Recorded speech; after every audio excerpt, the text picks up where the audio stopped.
Mayor Feldman, can you hear us? Yes, I can. Did you have a question before we start? No, I don't. Thank you. Thank you. Well, look at that coming in. Good. Why don't we get started? Welcome, everybody.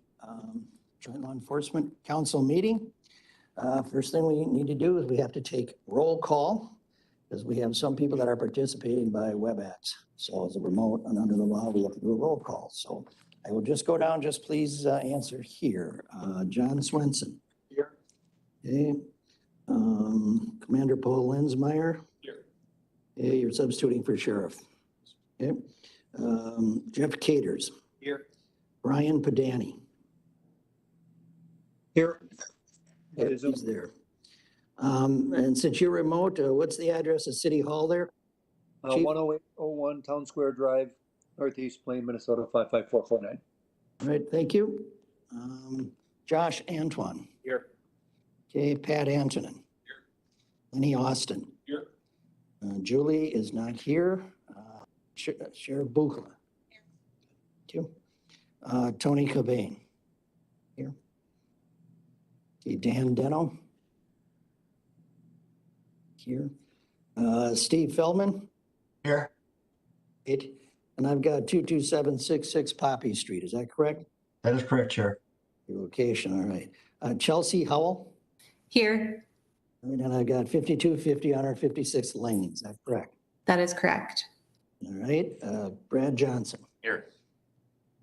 I think the mayor is coming. I'll wait to call her for a minute. James Mork. Here. Robert Nelson. Here. Dave Oswald. Here. Okay, Eric Peterson. Here. Tim Sanders. Here. Scott Schulte. Here. Okay, Todd Schweiger. Here. Okay, and I understand Fire Chief Madison Zigman is filling in, or Chief Werke.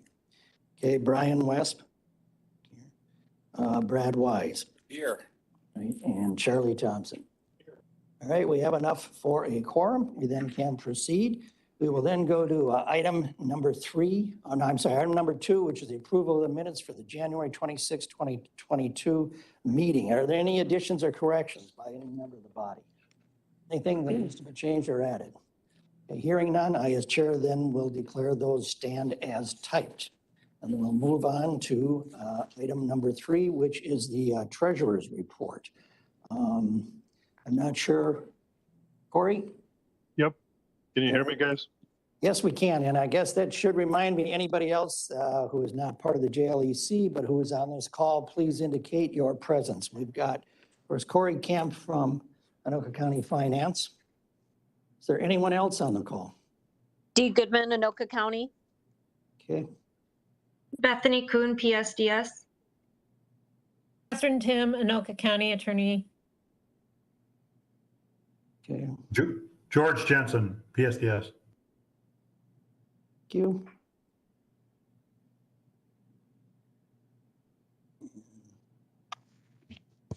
Anybody else I missed? Okay, Corey, why don't we turn it over to you? All right. Thank you, Mr. Chair.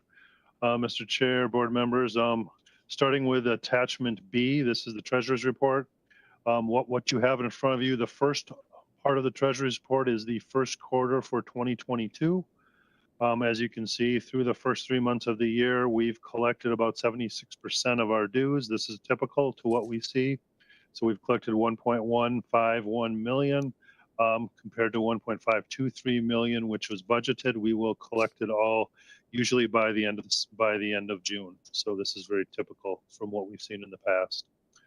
As we come down to our expenditures under administrative support, we have currently expended about just under 10% of our administrative support. This is tracking in line. This is where we have our project manager and our support staff, as well as just some training and overall costs associated with the administration function of the JLEC. So 416,000 remains. We've spent 43,840 to date.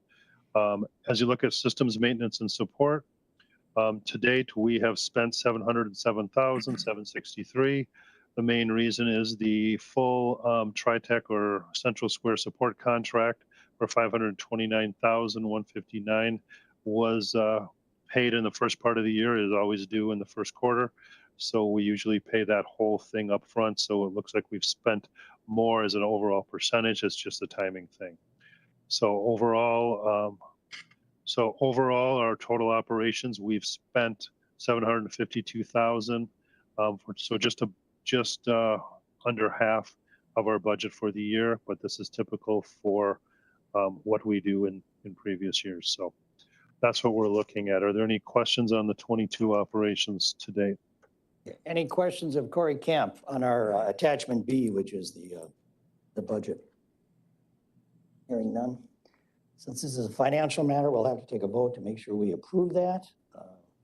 And because people are attending WebEx, I do have to do this unfortunately by roll call, so I got to go right down. Just please answer yes or no. Starting with John Swenson. Chair, Yes. should we get a motion first? Or? I think we ought to do that, shouldn't I'll we? make a motion, Mr. Chair. Thank you. Second it. All right, a motion and a second. Seconded, Councilman Johnson. I was just going to dispense with the niceties, but I think you're probably right about that, Commissioner. So why don't we go down? Okay, the motion to approve. Been made and seconded, no discussion. Let's go down. Again, we'll do it right down my list here. We'll go with John Swenson. Yes. All right, Commander Lensmeyer. Yes. Jeff Caters. Yes. Brian Padani. Yes. Josh Antoine. Yes. Pat Antonin. Yes. Lenny Austin. Yes. Sherry Bukla. All right, Dan Denno. Steve Feldman. Yes. Chelsea Hall. Yes. Brad Johnson. Yes. Did the mayor of Columbia Heights come in yet? Not yet. Okay. James Mark. Yes. Robert Nelson.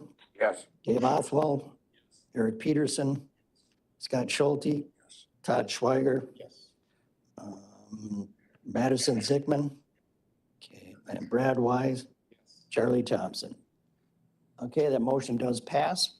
Move on then. Let's go on to attachment C, which is the proposed budget. Again, just for a reminder to members, we don't pass the budget at this meeting. We generally pass that budget in the July meeting. But as we have done in the past, we gave you the intro on this in April in our January meeting. We're now giving you the intro just so if there's any questions about the proposed budget. And at this time, I will then turn it over to Corey Camp. Corey, if you would, please walk us through it. Sure. Yes, Mr. Chair. Before I do, on the treasurer's report, there is a sheet in between. There was an informational sheet that was the second, which was the final year end for 21. And that was more informational, just so everyone know how we ended the year and the fact that we did end the year under budget, and which increased our fund balance. And you'll see that reflected over in the budget as we kind of go through it. So that's all. I just wanted to share that. That information is in your packet. For purpose of the group is on the back side of attachment B. Yep, it's on the back side. So, all right. So if we look at Anoka County attachment C, this is the, what is it? Let me find it here. See if we got the right one. Oh, looks like, did they get the right one? Yeah, we got the right one updated, I think. Okay. So with the Joint Law Enforcement Committee, the 2023 proposed budget, there has been a change from what we showed you back a few months ago. And there was some new information that came. And so what I wanted to point out, first of all, is we continue to maintain our following assumptions that the super formula has stayed the same. The split between CAD, fire, and law, the 60 for law, or 60 for CAD, 8% for fire, and the 31.31% for law. We have the three major areas of our budget expenditures: the administrative support, system maintenance support, and equipment. That continues to be in play. The law percentage breakdown was updated to include the last 5 years of service calls that 911 has provided. And so that's why you'll see the percentage change among the cities. And we are trying to maintain a reserve balance close to 20% of expenditures based on our conversation a couple of years ago. So, and we are estimating that it's going to drop I believe it's 19.9. I think I got to fix that sentence in there at the end. But anyway, in the operations, as you can see, we came in under budget by 167,000 at the end of 21. So that increased our overall reserves that we had to work with as we try to manage our budget as we're going into 2023. So as we look at 2023, we are adjusting the proposed budget to be 1.6 to 1.64 million or 1.06%. That's an additional 17,000 from our original plan of 1.633 million that was shown to you earlier. And the main reason for our change is the Logis support contract has gone up 5.52%, which was in play last time. This is offset by expected decreases in other support contracts and some administrative costs, another 8,000 there. We did have the addition to the budget is mainly around this new software licensing related to this new analytical tool for police and fire called Q or whatever. It's $13,100 for that. And then we also have a fire FDM cost of $6,300 that was reduced.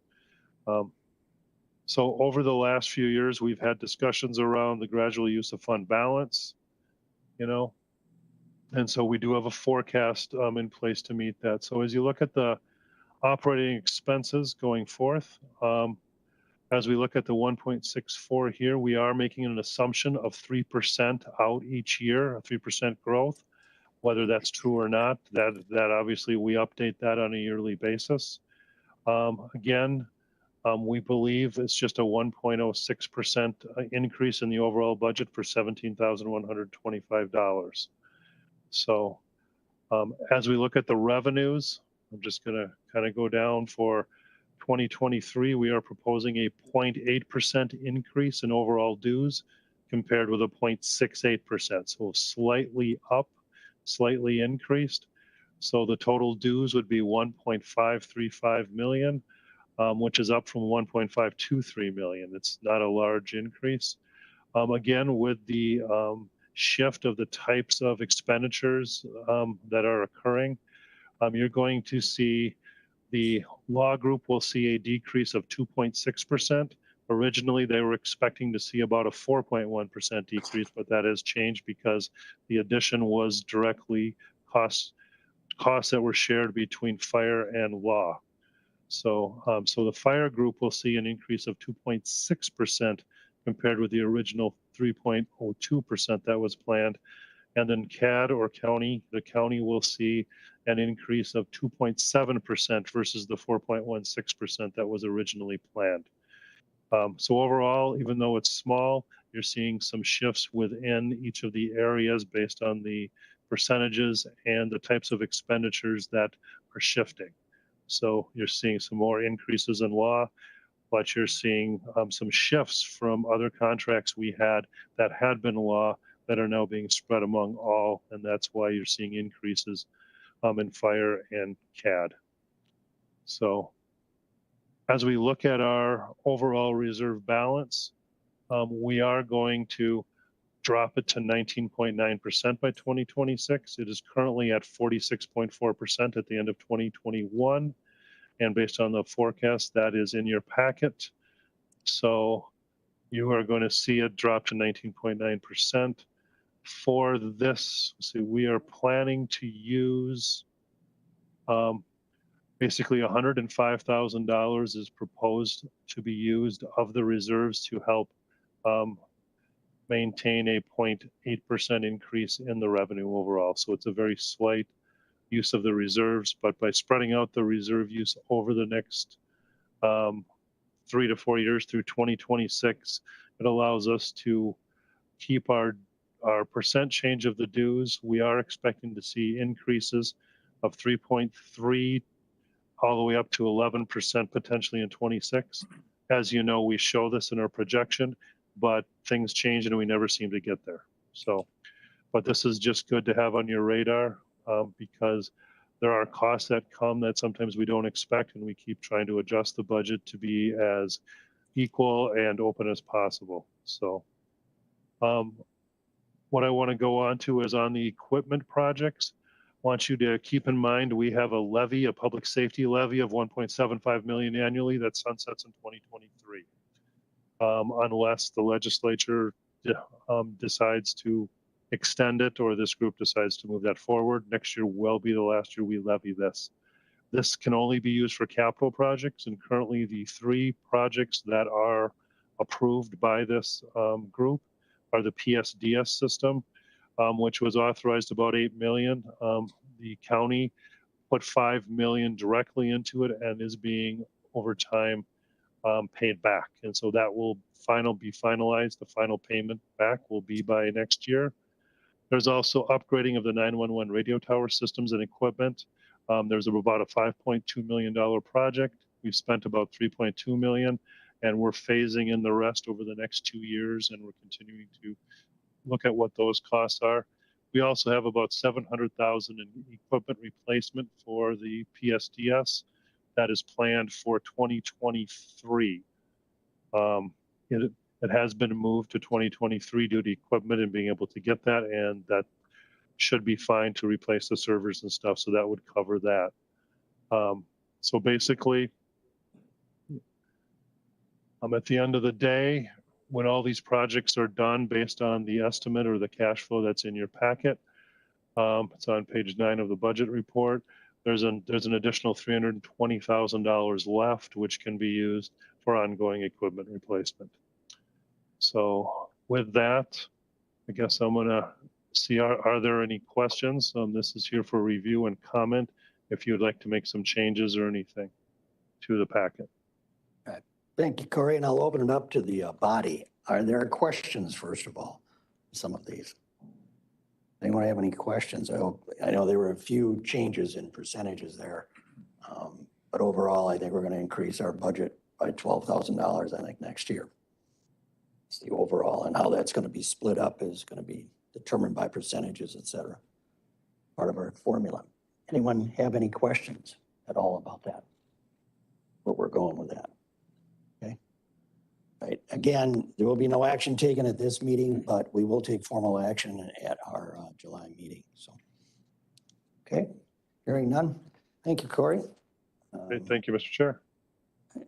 We don't, again, need to take any actions. I think we'll move on to item number 5, which is the committee reports. And we'll go with the Governance Committee, Public Safety Data System, Chief Wise, if you would. Thank you, Mr. Chair. Actually, a couple of things. I guess I'll provide an overview of the work of the Governance Committee, but secondarily, you'll hear later on the pieces that are the bulk of the work, though, however, related to the PSDS Manager's Report. And you'll hear a presentation from George Jensen here shortly. So to circle back to the component that I've been working on is that, as you know, the PSDS system is our major system for the Joint Law Enforcement Council, and that George Jensen is the manager of the system.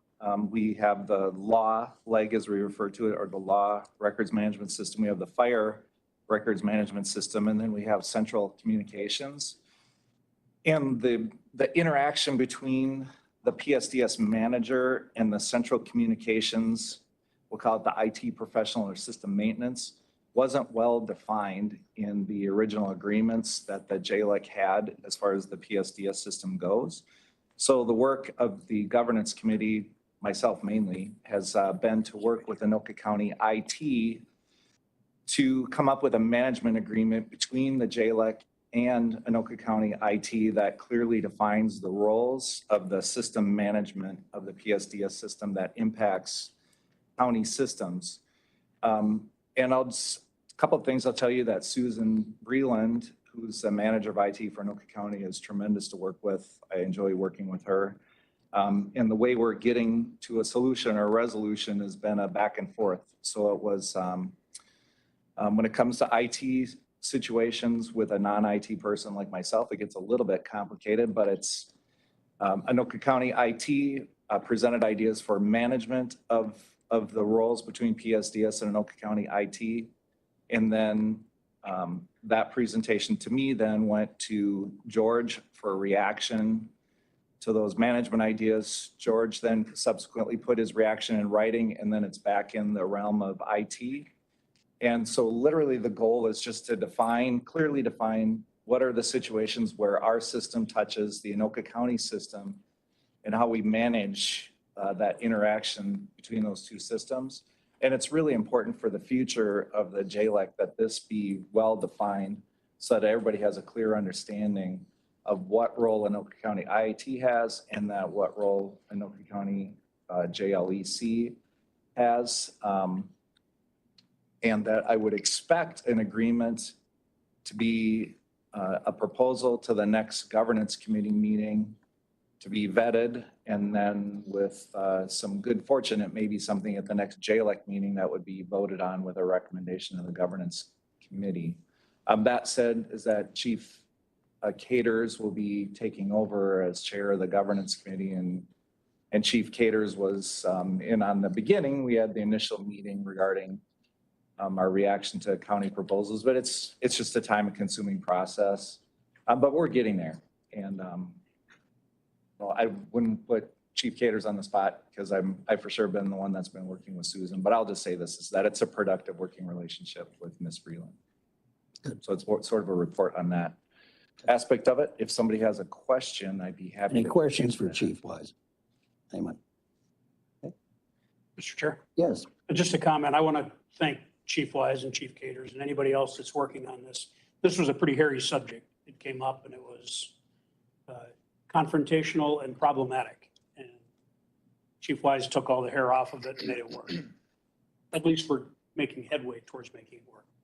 It's important for the county, and I know it's important for JLEC. So thank you for heading that up. Appreciate that, Commissioner. Okay. Any other questions or comments? No, and Mr. Chair, then that'll be the end of my comments related to governance committee. If you want to go to item I. We're good. Okay, you mean under introduction? No, the governance committee, I appointment of Chief Peterson to governance committee. Sure, I certainly can do that. At this point, under our rules, I appoint members of the committee, but this body has to ratify those. And at this time, I have asked Chief Caters to replace Chief Wise, who will be retiring at the end of June, I understand. Yep. And so I would ask just for I guess, a motion to ratify that appointment of Chief Caters. Mr. Chair, would you give me the honor of? I would be happy to do that. Do you wish to make the motion, Chief Wise? Yeah, I definitely wish to make. the motion. Okay, is there a second to that? I'll second it. Well, good. I'm glad it didn't die for lack of a second. All those in favor, please signify by saying aye. Aye. Any opposed? Congratulations. I don't know if that's a good thing or not, but welcome aboard, Chief Caters. And as long as we're doing that, we should have also, I'm going to drop down to D, Romanet 1, which is the appointment of Captain Andy Youngquist to replace Chief Caters on the Data Standards Committee. Andy Youngquist, of course, is a captain in the Anoka Police Department. So again, I have appointed, but I need a ratification of that appointment by this body. Okay, the motion has been made by Chief Peterson from Anoka. A second? Second. Second by Chief Swenson. Any discussion? All in favor, please signify by saying aye. Aye. Any opposed? Okay, very good. And I guess, Chief, under 5A Romanet 2, which is the introduction of Bethany Kuhn, she works for Coon Rapids at this point. Do you wish to introduce her to the body at this time?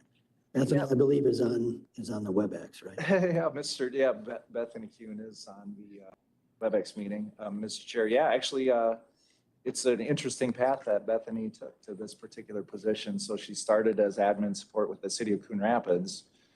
Actually, a lot of people could talk about her, I'm sure, because then she went to the Anoka County Sheriff's Office as the support supervisor.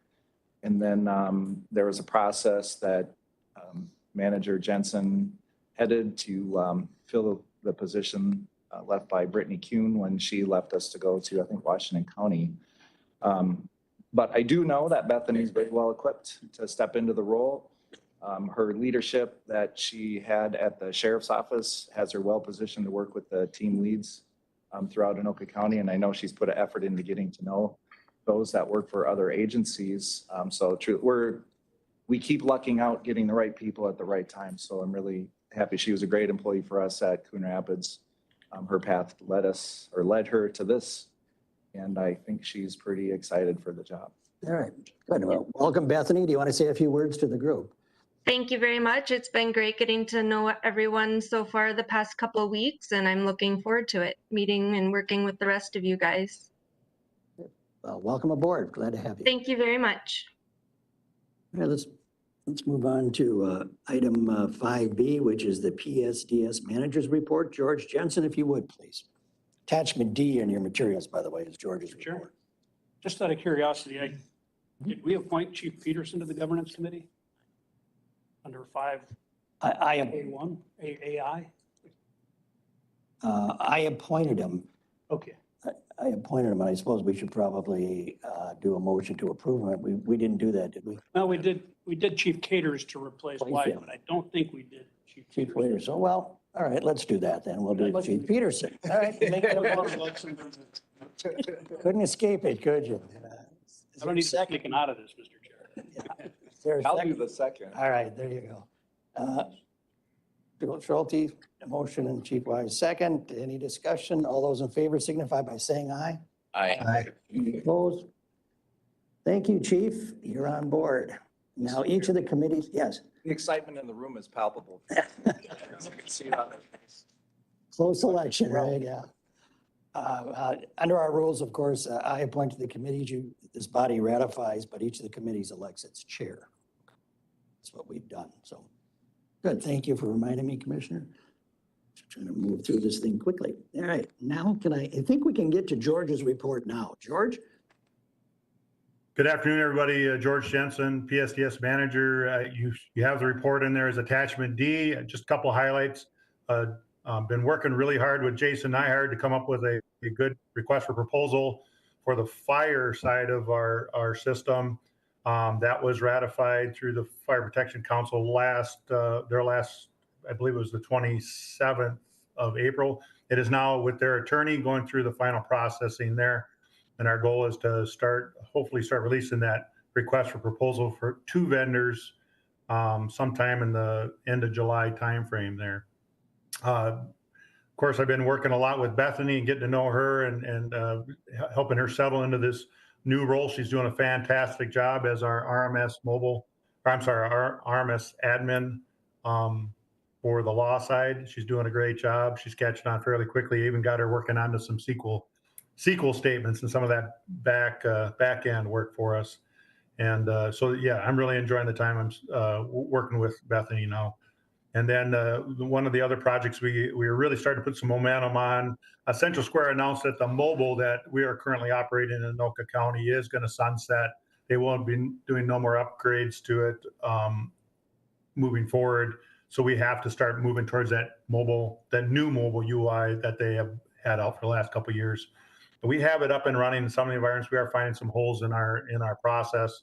We have to, first of all, Code 4 Group is a vendor of ours, and they're going under some resource constraints. So that's slowing us down a little bit, but we're working through that.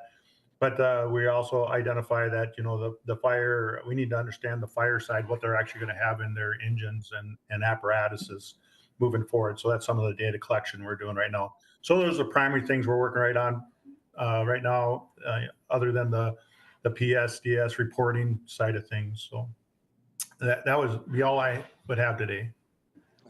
Thank you, I Mr. can Chair. ask George, when does that mobile sunset? It's going to be right now. They're not saying it's going away. They're just not improving it at this point any further. So I would say it'd be a couple of years before we have to be completely up on and running on it. But it's definitely in the horizon here. Okay, thank you. Questions for Manager Jensen? Anyone? Want to have any questions? Okay, seeing none. Thank you, George. Absolutely. Thank you. Let's then move on to item 5C, which is the ratification of the Joint Law Enforcement Council City of Coon Rapids contract amendment for fire manager is attachment E in your packet here. At this point, this is just for the new members of this body. What we have done, the Joint Law Enforcement Council does not actually employ staff. What we do is we contract with various cities who provide those services to the Joint Law Enforcement Council. And then we, by contract, reimburse that city for those costs. This is one of those contracts. This is for the fire RMS at this point. So at this time, I would entertain a motion to approve attachment E. Anyone want to make the motion? Yeah, I'll move it. Go ahead. St. Francis makes that motion. All right. St. Francis, I'll give you the second. I think Commissioner Schulte beat you by a half second there in the final. That's fine, Mr. Chair. Thank you. I think so. All right. Any discussion on this at all? This is just a, this agreement is a 5-year agreement. It goes from January 1 of this year to December 31 of 2026. Okay. And then we'll automatically renew for 5-year terms unless we choose not to. It's just basically to help us keep the fire system moving. Okay. Hearing no discussion because, again, it's a vote on money. I'm going to have to go through and do a roll call vote according to the law. So I'll go down again. Please say yes or no. John Swenson. Yes. Okay. Commander Paul Lensmeyer. Yes. Okay. Jeff Caters. Yes. Brian Podani. Yes. Josh Antoine. Yes. Pat Antonin. Yes. Lenny Austin. Yes. Sherry Bukala. Dan Deno. Yes. Steve Feldman. Yes. Chelsea Howell. Yes. Brad Johnson. Yes. Amanda Marquez Simila. James Mork. Yes. Robert Nelson. Yes. Dave Oswald. Yes. Eric Peterson. Yes. Scott Schulte. Yes. Todd Schweiger. Yes. Madison Zigman. Yes. Brad Wise. Yes. Charlie Thompson. The motion does pass. The contract is now approved. Thank you, everyone, for that. Let's then move on to, we've already taken care of D Romanet 1, and now I think we will go to 5E, which is the Emergency Communications Department. Val Sprincenatic, attachment F. Val, why don't we turn it over to you? Thank you, Mr. Chair. Just to give you a little update on the attachment. Since I typed this up, one of our senior radio technician has resigned his position, so we have just posted for that. We're hoping to get some qualified candidates to work with Corey out at the shop.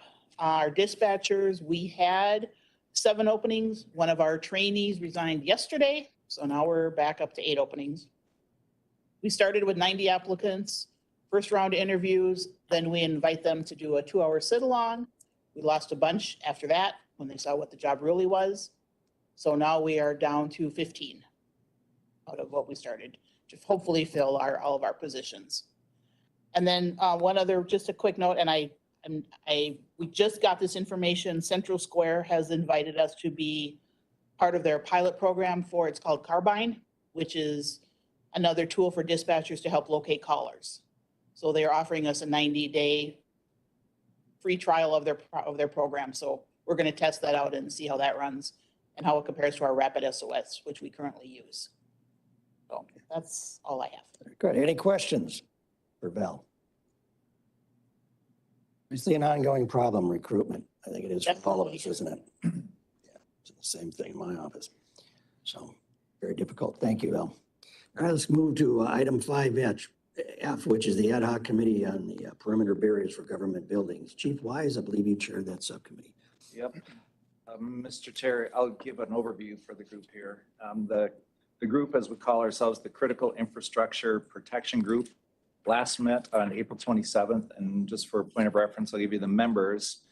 It's Mayor Sherry Bukala, Emergency Manager Terry Stoltzman, Fire Chief Charlie Thompson, Chief Lenny Austin, Council Member Brad Johnson, Chief Todd Schweiger, Fire RMS Jason Nyhart, Anoka County Attorney's Office Catherine Tim, and of course me. At some point, that group will need to appoint somebody who will be the spokesman, I guess, for that, as the work of this group needs to continue. When we last met, we talked about a mission statement, and I'm not going to drift too far off in this because I know we got to keep this timely. But it matters because we were talking about our original agreement and why we're here. because we all have this shared need, but some agencies are bigger, some are smaller and so on, and some needs might be more palpable versus less palpable if you're farther out. So we circled to the mission statement, or at least the mission statement as identified in 1970. And frankly, it wouldn't kill this group to have a new mission statement to give us a clear sense of purpose moving forward.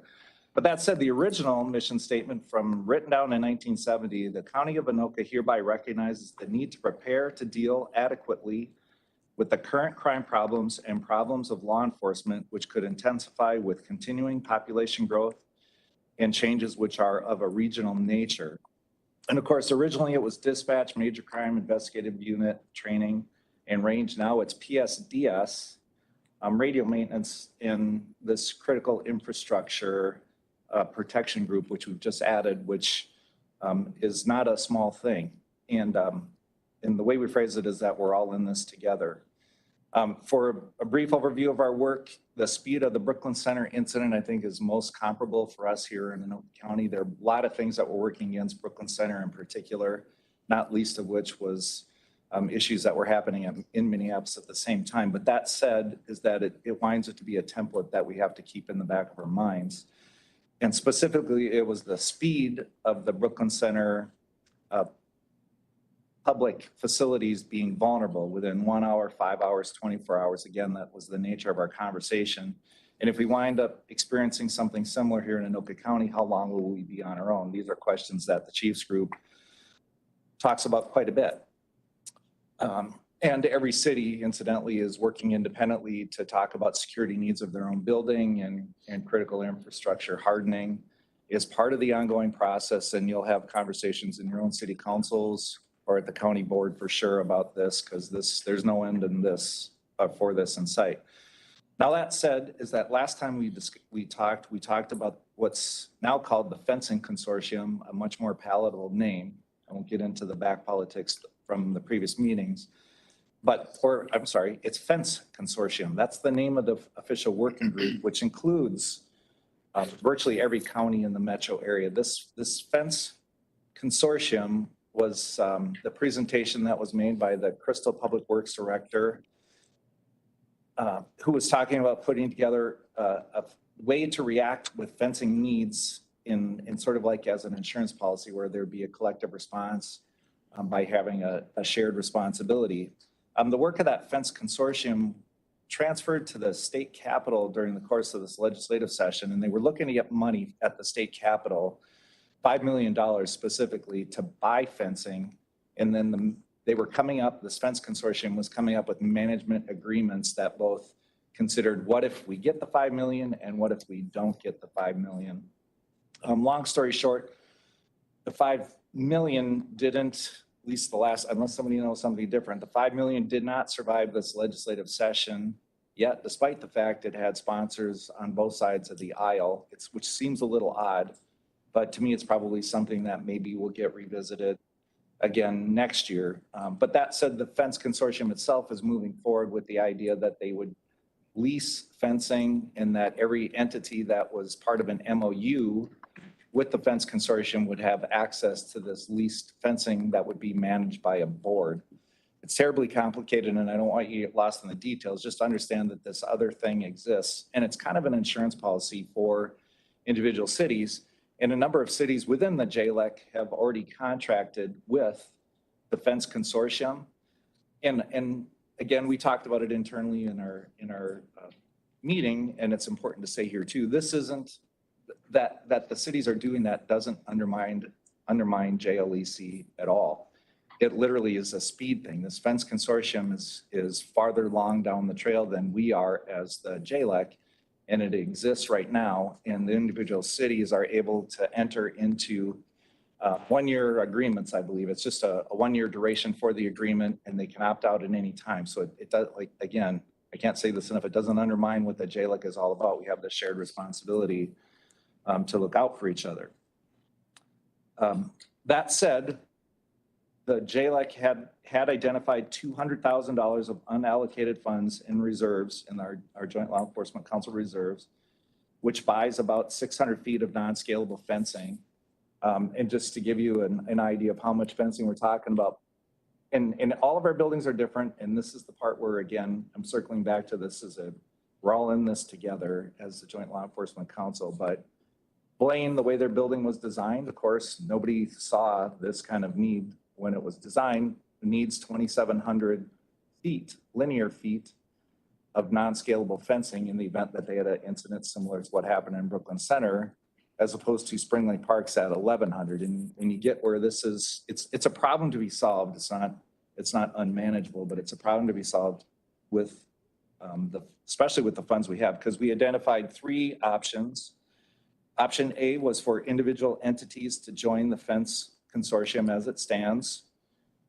Frankly, I think we stood with, it's probably a recommendation now. If you're nervous about this summer, it would be something that you probably should pursue. And as I said, a number of cities have already done that.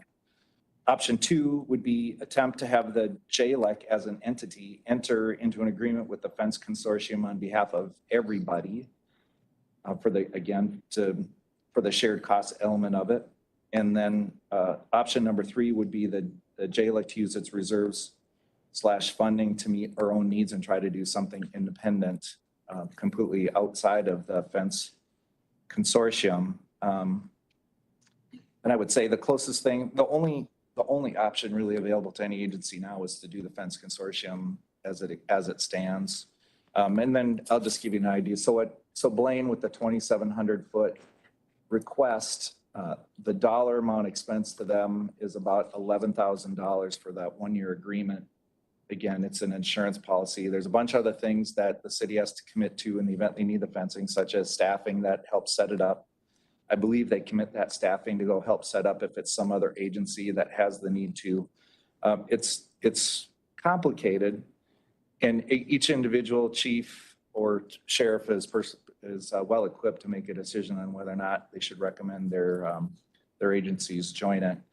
But the work of this group for sure needs to continue because the long range planning piece of it is not going away anytime soon. And our conversations were freewheeling because nobody wants to have our public buildings look like a prison for the sake of trying to do what we're trying to accomplish. Yet that said is that nobody wants public infrastructure to burn to the ground for the sake of how the citizens would see that in the individual jurisdiction. So that's my report from the group, and truly because of the way, again, it's a freewheeling group.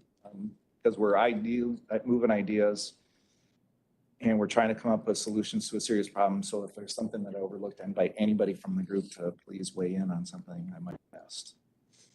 Okay, thanks, Chief. Obviously, it's a topic that does merit a great deal of discussions throughout. I'm sure there's differing opinions by everybody sitting at this table as to what should happen. So at this point, I guess I'm just going to, open it up for discussion for an expression of those opinions.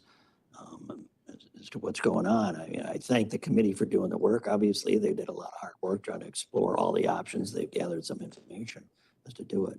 I guess the next issue is having this information presented to this body is now, does this body want to act collectively, or do they feel that they want to act individually, as Chief Wise has said? So yeah, go ahead, Chief. Actually, Mr. Chair, I guess one thing that I forgot to mention too, the other topic that came up and we briefly talked about in the JLEC meetings is the public safety. I don't know, what's the right phrase for it? The Minnesota Statute 383E.21, the countywide public safety improvements and equipment bonding authority. The public safety levy. Yeah, public safety levy that's under the Anoka County section under Minnesota statute. And again, trust me, we weren't at the stage of making a recommendation to renew or the bond for the sake of providing emergency fencing, but it's something that needs to be considered because it's still there. And that bonding authority, the statute expires on December 31st of 2023. So if it's something that this body wants to proceed with, as far as fencing goes, should be moving some expedience, I would think. Mr. Chair. Yeah, sure. For the mechanics of that, this board would recommend to the county board, because the county board is the one that would have to apply for that extension. And the legislature would vote on it. That's correct. And each municipality within the county or that's represented by JLEC would want to weigh in on that. Currently, the county board has decided they're really not interested in the fence consortium. Just understanding that we don't think that in the event of a regional problem, a regional disaster, that there would be fencing left for Anoka County. I think there's too many members or enough members involved at this point that it would stretch resources too thin. That's the current stance of the county. That's not closing the door on conversations. That's saying that the current fence consortium is not to our liking. But beyond that, whether this group decides to do something independently or whatever ends up happening, we want to be at the table for those conversations. Chief Wise. And Mr. Chair, I'll say that's a reasonable thought to have because the management of the fence consortium is by a board.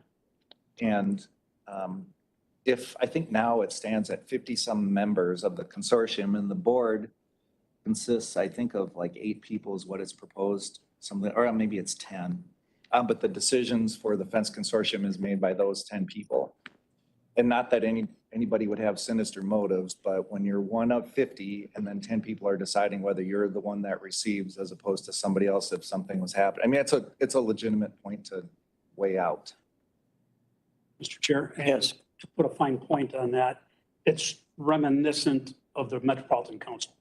That's what it sounds like. And then if you go a step further, you look at what happened at the legislature this week, where there was Representative Calbar introduced an amendment to get Anoka County paid back for our time in Minneapolis at the riots. And it was an hour and a half that anybody should, well, 2.5 hours that anybody should take time to watch.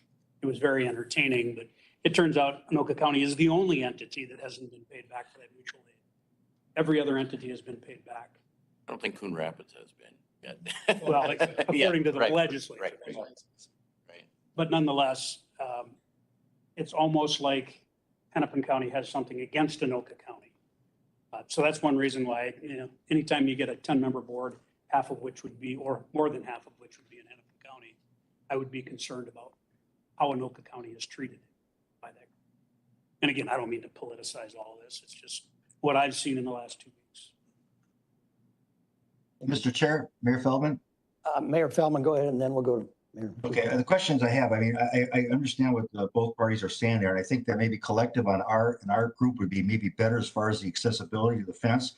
My concern is, and I brought this up to my chief, what if you have multiple events going on and there's not enough fence to supply those events? And then how much money do you put out for that just to stay there until you absolutely need it?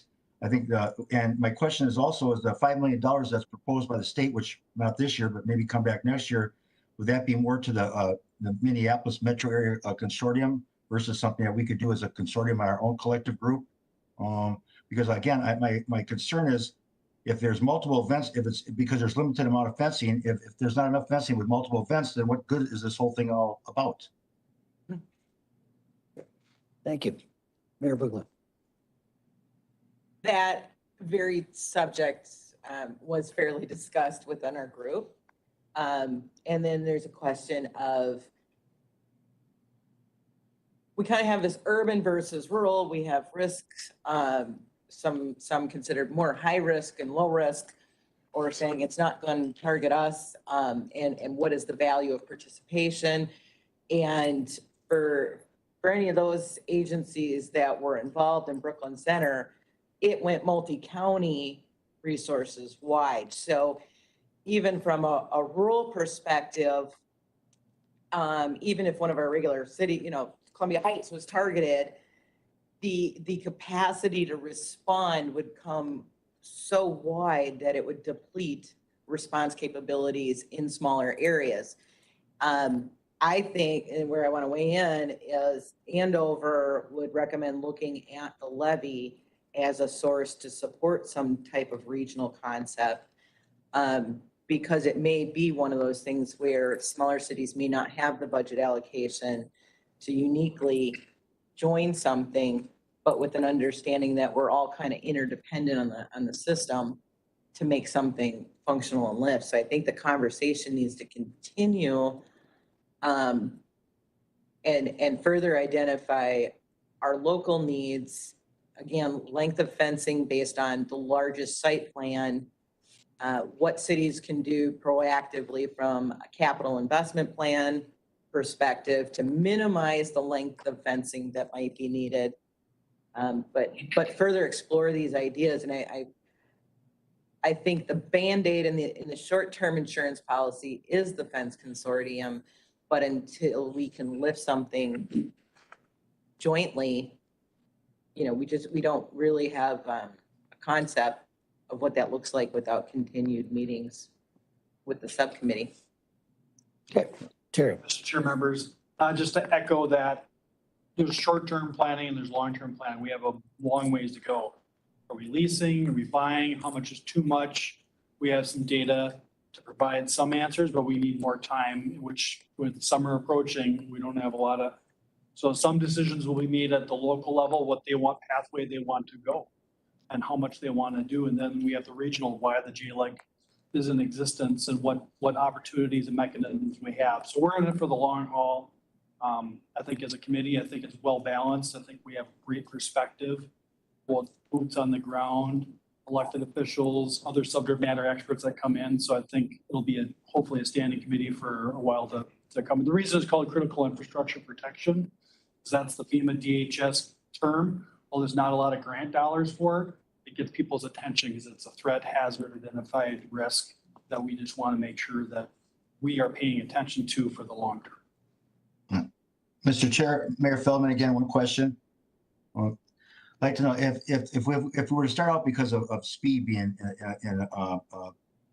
the fastness of this being put together here because of events that may happen sooner than later, would it be something where we could join this bigger consortium? And then later on, if we find out it's more effective for us to take it on ourselves as a collective group, would we be able to do that, have that option on the table? Or if we lock in, we're locked in? Chief Wise. Yeah, Mr. Chair, the answer is yes, you can. It's a 1-year agreement that's renewed annually. So I think you can opt out whenever you want. So the decision is basically individually join now, so you have a rapid solution.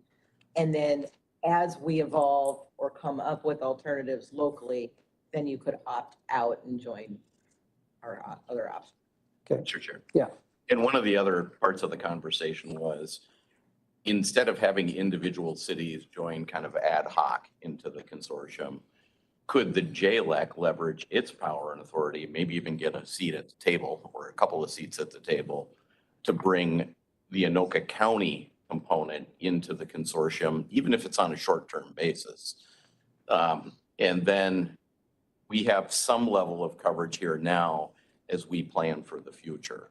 And so really the question is, right now, I guess for this body, is there any interest in exploring whether JLEC, whether the fencing consortium would be open to negotiating and allowing membership with JLEC, knowing that it would have member participation as part of the consortium, as opposed to having just individual cities go? And if that's the case, then we all need to do our due diligence to get the numbers together so that we can provide those numbers to the fencing consortium. Certainly. And certainly want to hear from other elected officials at this table here. I mean, because this is a law enforcement issue, but it's also a political issue, obviously. You know, and how you cooperate with others. So any elected officials here? I know we need it. You know, I supported this from the beginning. And Chief has given an update at the next council meeting. Rest of the council members up to speed. And we're going to discuss it and trying to absorb all these different ideas. You know, it's complicated.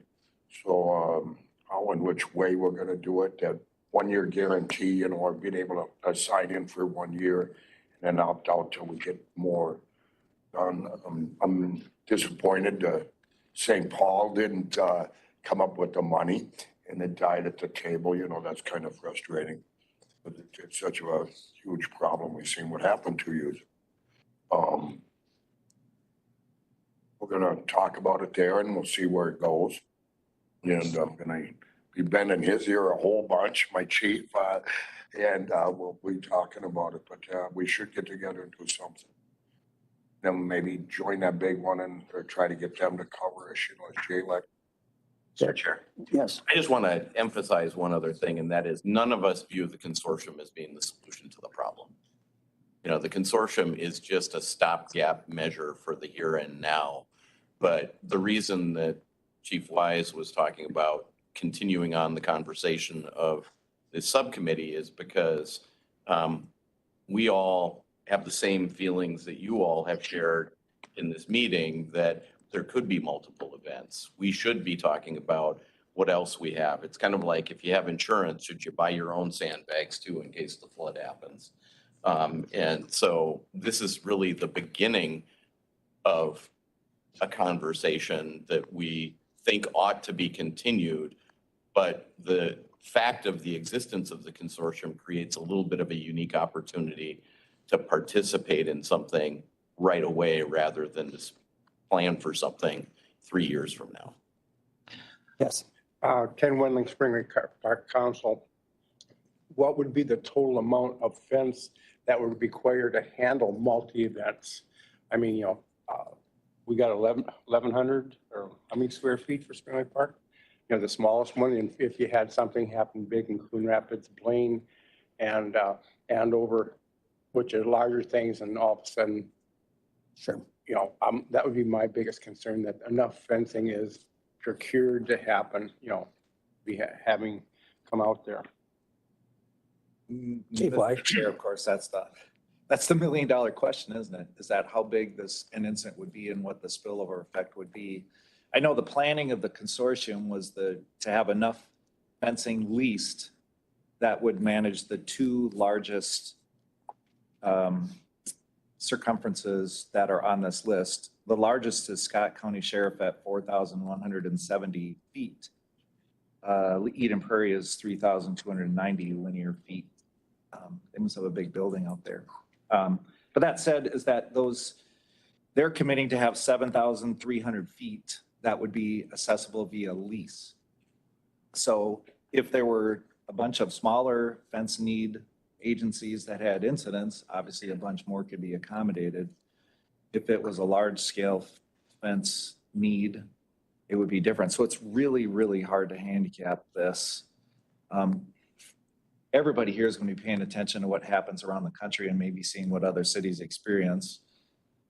Because God forbid it's Minnesota again. We don't need that for sure. So we're watching how other incidents happen and what reaction there is to the public related to the infrastructure. But it's an impossible question to answer, truly. We're just trying to come up with the right insurance policy. And in the end, and I do want to circle the conversation because I want to end us into some where we all just, oh boy, where are we right now? Is that I want to just, I'll just say out loud, I know it's complicated. I know it's confusing, especially for people who haven't been in on the conversations that we have been in our work group. But I think it's fair to say our recommendation this year was for sure, if you feel the need, join as an individual agency with the fence consortium. There's no risk to doing it. You got nothing to lose. And so why not? And it's a 1-year agreement. Secondarily, though, I think I'm hearing from Commissioner Schulte, and it made sense to us, I know, is to continue exploring the idea of the JLEC / Anoka County, whatever, that we take our own steps to have something a little more robust in place in the event that happened to us, so that we make sure that we take care of Anoka County public safety needs. And then thirdly, I think, again, this is my opinion and somebody else can weigh in on it, but the work to have the JLEC as an entity enter into the fence consortium, the benefit of that would be the purchasing power, I guess, or the costs that are, or I should say the dues we've already accumulated, and it would be a worthwhile expenditure of the dues.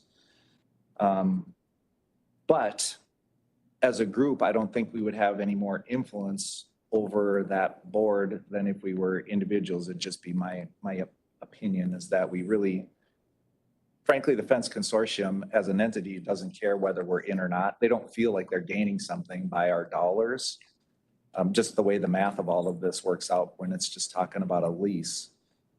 So if the state ponies up for fencing, it would be really inexpensive for individual entities, individual cities to join, and you'd be foolish to not to. I'm talking probably be $1,000 or $2,000 a year or something, even for a Blaine, if the state ponies up for the fence in the future. But if they never do, then the cost of those fences are only going to go up. And I can't imagine what inflation will do or what demand for that kind of fencing will do for the vendors that are agreeing to supply it or keep the vendors that are agreeing to have this volume of fencing, 7,000 some feet on standby, ready to deploy in the event of an incident.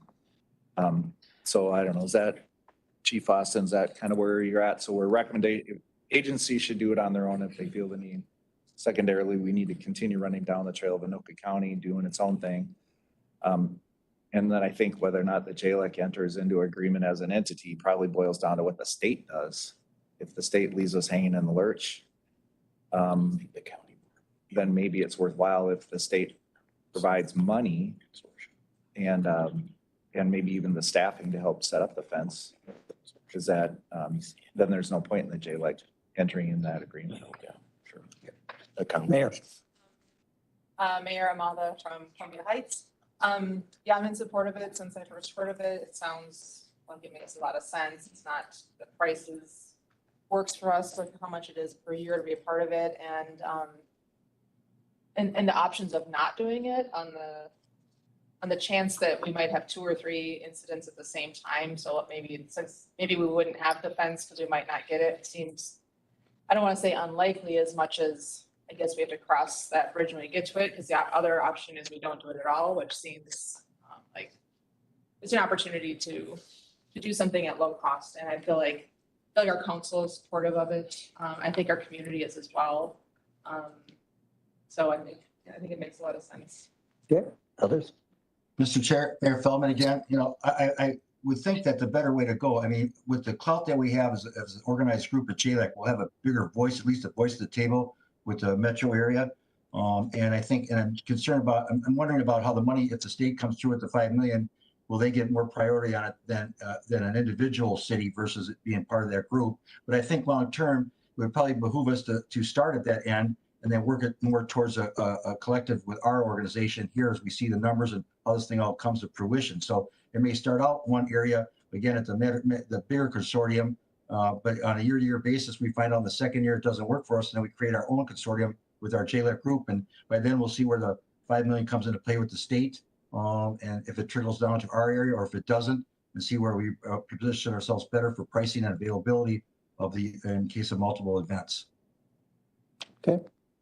Mr. Chair. Yes, Chief.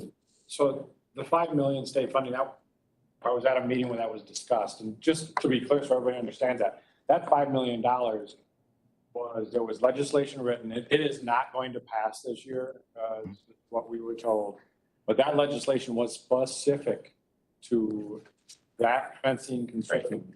That $5 million as in its current legislative form, again, that will not pass, would not be, no dollars would be accessible to the Anoka County group. Unless we join the consortium. Solely dedicated in its current legislative form to that fencing consortium. Sure. Yes, Commissioner. To that point, if a public safety initiative doesn't pass in a public safety year, that's an election year, it's not going to pass next year, the year after, the year after. At $5 million, if they didn't pass it this year, public safety's priority, it's not everybody's radar, it's an election year. If it doesn't pass this year, it's not passing. Secondly, to lift up the work that this ad hoc committee has done, listening to their recommendation, I think, is important. I don't want to relive everything they've already done. They've had those meetings. So I, first of all, thank them for that. And second of all, agree that if any community wants to do this, they should do it. And the short-term cost of that 1-year agreement with the consortium probably makes good sense for many communities. And the idea that we keep these meetings going with the ad hoc committee is important to figure out where we go from here. Other questions or any comments? Well, one other thing, Mayor Feldman, there's a lot, it seems like there's a lot up in the air to be tossed around between monies in the election year, monies after the election year and all that. But I think I agree with Scott that we have to keep on top of it with the ad hoc committee and keep abreast of where the state is and where the Metro E region is. At the same time, it still may come down to being a collective situation with our group for cost and availability, again, of the fencing when needed in our area versus the metro area. Okay. So it sounds like what I hear from Chief Wise, a lot of the discussion is the recommendation right now, the short term is individual cities elect to go ahead and go. We'll continue to study the issue as far as a collective agreement with the Joint Law Enforcement Council and see where we go. Because obviously our reserves are only by 600 feet. I mean, that isn't close to covering anything. So we'd have to look at how to finance that if we're doing it as a Joint Law Enforcement Council. So at this point, yes, I would assume you, Chief Wise, and members of that committee, that would be your recommendation at this point, right? Members of the committee, I assume, right? Yeah, at this point. So I think the minute should reflect that that is the recommendation of the subcommittee at this point is to number one, individual cities, if they wish to join that consortium, they may do so. And number two, that this committee remain ongoing to study, I guess, some of the parameters of what an agreement would look like if we have one with the Joint Law Enforcement Council among ourselves or two with the consortium, correct? Fair enough. Anybody want to add to that? That's what's going to go in the minutes. So, yes, Mayor. We are probably less at risk than most of the communities here. Maybe we aren't, but that's the way we feel anyway. But one thing I never heard is what it costs per foot or whatever it is for this fence in case Anoka County decides they want to do this on their own. Yeah, Mr. Chair, the number is $300 a foot. So to give you an idea for this building, that's about $570,000, $580,000 to buy it. It's just the cost is I mean, to cover something like Lane Police Department, I can't even imagine. And that's for the non-scalable Eric's fencing that is what's recommended. It's the fence or the installed fence? That is the portable fencing that is that we, part of this fencing consortium, that's the type of fencing that they're going to be leasing. That's what it would cost to buy it. But that would be installed? That's an additional cost. So once it's installed, so they're leasing it, but if we were to have an event or whoever is in that consortium were to have a critical event where they needed to deploy that fencing, it figures out to be $20 a foot per month. So if we were to need it here, for example, if we figured it'd be about roughly $28,000 a month to have it up. And then, so yes, it's quite expensive. There's no potential for the county to do a lease program as well? Mr. Chair, at this point, we've not had any of those discussions. My thought is the cost of the fence at $300 a foot is kind of just the beginning. Because after that, you've got the storage of the fence, which is substantial. And then beyond that, you've got the deployment and then the storage, putting it back in storage after the event. So there's lots of costs over and above initial capital investment. And again, we got a committee that's working on this, and I think we continue to empower them to do the work they do and listen to their recommendations. Okay. Any final comments by anybody before we move on? It's obviously it's a complicated situation, very ongoing. And I do thank the work of the committee because it's been, I'm sure, a lot of work to try and figure out something this complicated. So thank you for your work. And we'll have this on as an agenda item probably for the next meeting, just for an update. Now, having said that, Chief Wise is going to drop off. Do we have any volunteers here that want to join that committee right now? I know I'm putting everybody on the spot. I always like to do that, but if you want to get a hold, if you want to do it, okay, Chief Antoine. Okay, he's on that committee. Since it's a temporary committee, it's not a permanent committee at this point. Go with you would be appointed on there. So I don't know that I need ratification at this point. So. Okay. Anything else? All right, let's move on. Item number 6, which is Fire Protection Council, attachment G. Chief.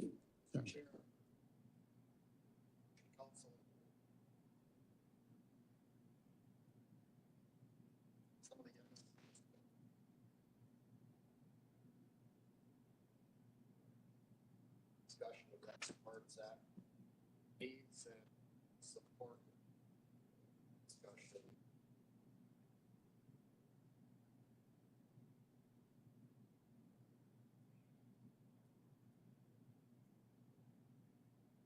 Scale and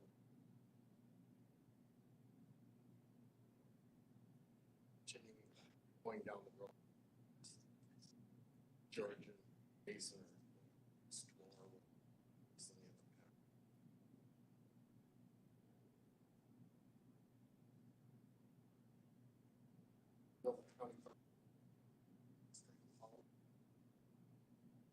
Attachment B is 2020 budget discussed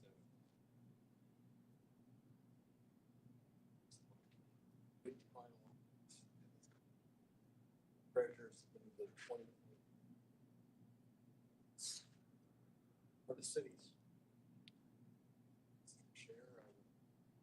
Okay, any questions of Chief Thompson on the Fire Protection Council report? Okay. Mr. Chair, I just have Yes. a comment. Go ahead. Regarding the policy, the radio policy that was passed. Anoka dispatch has been known for years as 2800. There are the fire chiefs didn't want us to be 2800. They wanted us to be Anoka dispatch. So we have agreed that we would be Anoka dispatch. However, I just want to put it out there that we're having some issues with our dispatchers. Not doing it, I mean, they are doing it. But when we are hailed by another dispatch center, such as Ramsey County or State Patrol, they call us Anoka dispatch.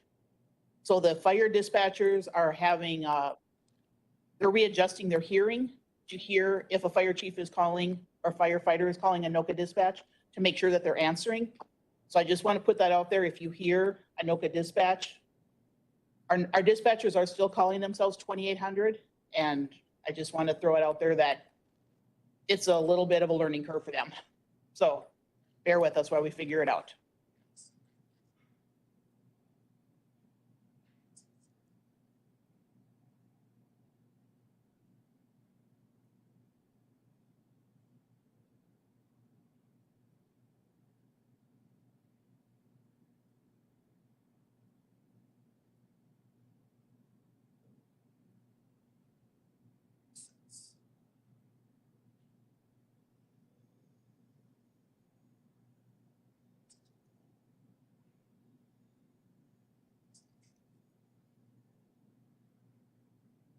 Thank you.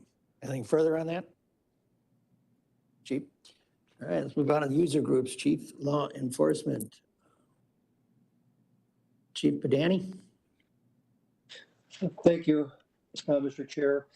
This past month, we had a number of professional associations come and speak to the Chiefs group here. We had the Somali American Peace Officers Association, the Minnesota Association of Women Police, the Minnesota Black Peace Officers Association, the National Latino Peace Officers Association, and the Minnesota Asian Peace Officers Association.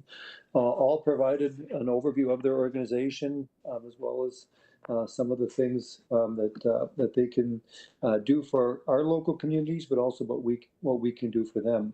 And continuing with our theme this year, profiling some of the great work being done by agencies right here in Anoka County. At next week's meeting, we are going to have an overview of the community assistance team that we have in Blaine. Previously, Columbia Heights had done an overview of their mental health professional program. And then also we've been in contact with Mediation Services of Anoka County, and after our coming summer hiatus, we hope to get them in with an updated kind of agenda and plan that they have. And we hope to do that in September. So that is it. Everything else is steady as she goes. All right, thank you, Chief. Any questions, Chief Padani? All right, let's move along to criminal investigations. Commander, are you going to take those? Mr. Chair, thank you. Just a couple updates from CID. Detective Tom Straczynski will be retiring after 28 years. He's been with us in CID for 23 of those 28 years. We finished our hiring process actually today, the second interviews for detective for that replacement in anticipated openings. We've got a criminal analyst, Kelsey Tatarek, which will be starting on May 16th with the DTF and the HIDA. Then we've got a new CSU detective, Jessica Miller, starting on June 13th. So some continued changes within our criminal investigations division. All right. Thank you, Commander. Any questions on that? Okay, let's move along to C, education, training, and firearms. Do you want to handle that also? Mr. Chair, just a couple points of important trainings that we have coming up. BOMAC is next week, May 17th and 19th. And again, thank you to Emergency Management for helping facilitate that training. Hopefully we have some people that are participating in that training.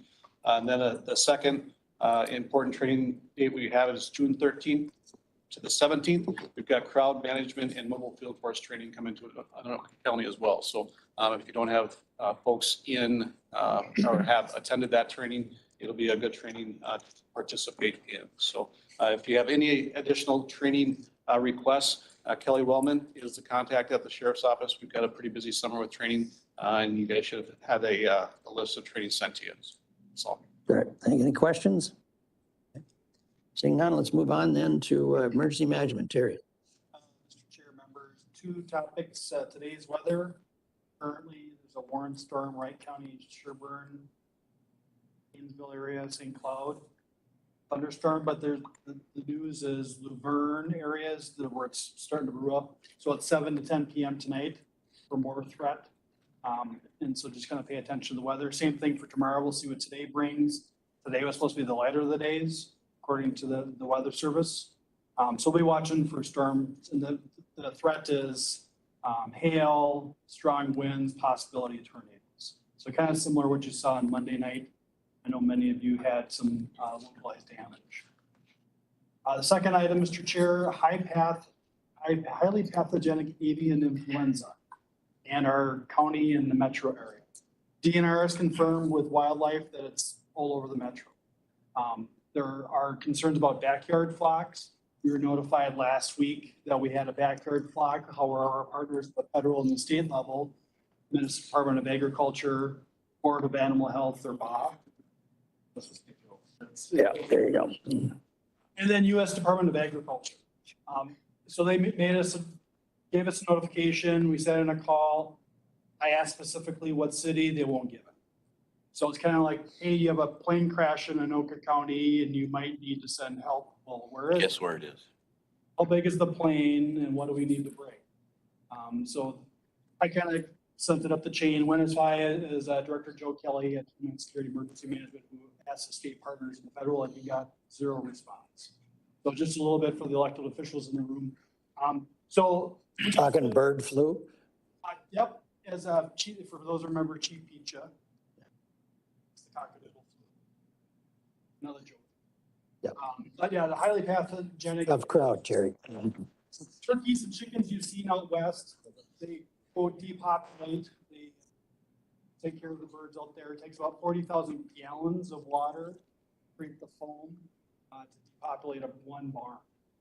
So the rural Minnesota people don't have that. So that they're kind of putting us on standby. But for the backyard flocks, the message is they're going to deal with it. Small cases. It's not a commercial flock. It's usually under 30 birds, but they're not going to tell us a whole lot of information. So if you're a police chief, fire chief, elected official, they're probably not going to come knock on the door. They'll be out in Minnesota marked vehicles and federal marked vehicles. But just know, if you get asked by citizens, refer them to the Board of Animal Health, bah.state.mn.us, right on the front page.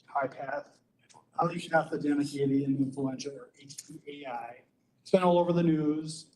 You can go to the DNR website. You can go to the USDA. But locally, there's not a whole lot that we're going to do. Just be aware. Is it transferable to humans?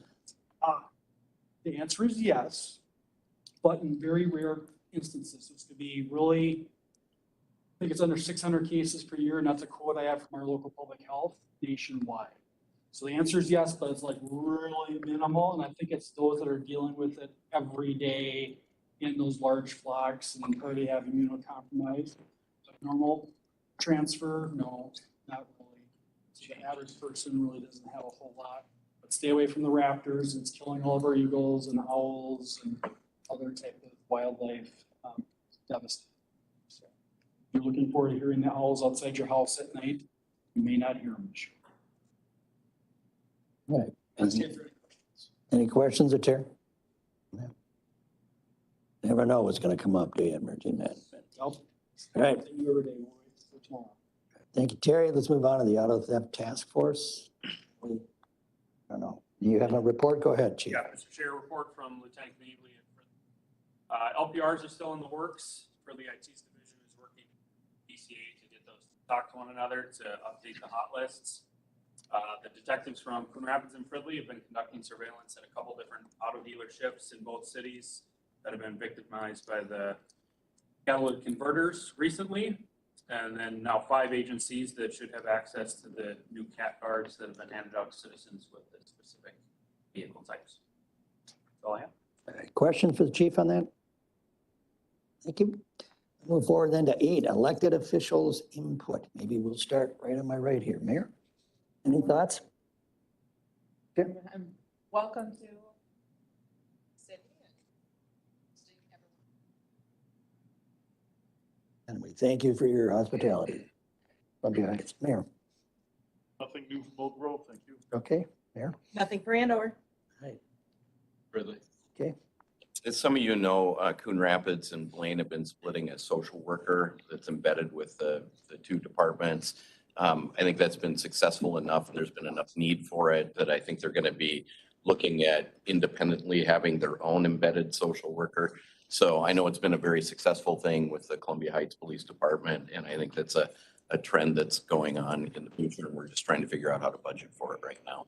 So that's just a little update from Coon Rapids. Certainly ties into 10A. Yep. Very much so. Commissioner. Tailing on the catalytic converter theft issue, I did work with Chief Workey a little bit in the last month on, they're putting an ordinance in front of the city council to have an ordinance where it's unlawful to have a converter in your possession that's not installed on your car. And he worked with me knowing that I'm in the industry. And I think they've got a pretty good ordinance. We talked about maybe doing a county-wide ordinance, but we've not made that decision yet. This is really, I think it'll be a city-by-city ordinance. If your city's at all interested in that, you could talk with Chief Workey. I know he's got an ordinance ready to go. Okay. Thank you, Commissioner. I'll pass it down to my mayor. Okay. Mayor? Thanks, Kenny. Well, as always, thanks for all you guys' hard work. It's a pleasure being here.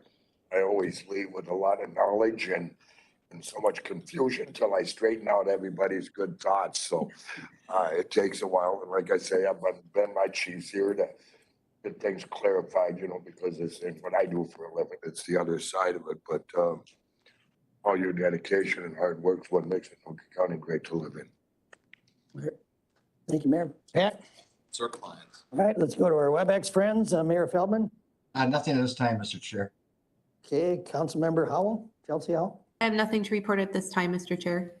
Okay, did I miss anybody? I don't think I did. All right, we can move along. Any old business anybody wants to bring up?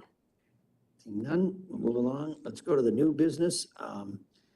At the last meeting, it was a request for chiefs to at least give a brief summary of what they're doing in their respective cities for mental health services for low-level offenders.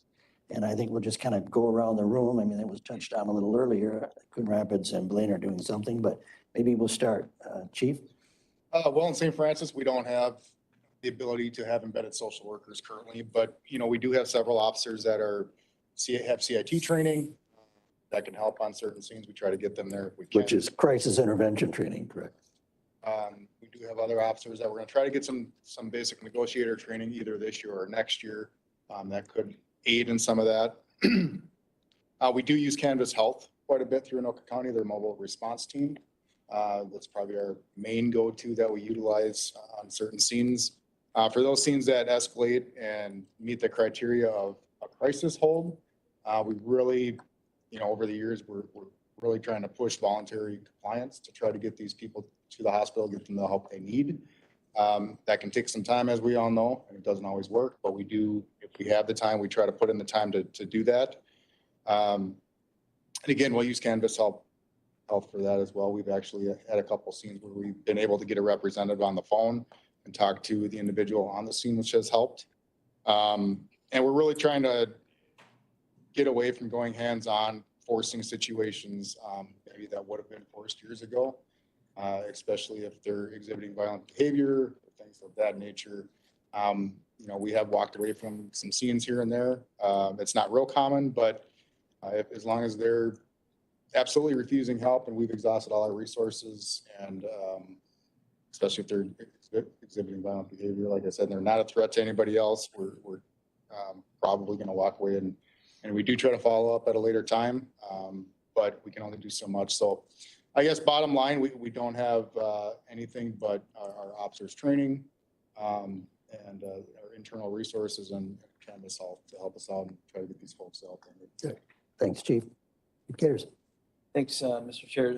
For Ramsey, it's very similar to St. Francis. We rely on the county resources. We rely on some contracted services through like care and some other community resources as well.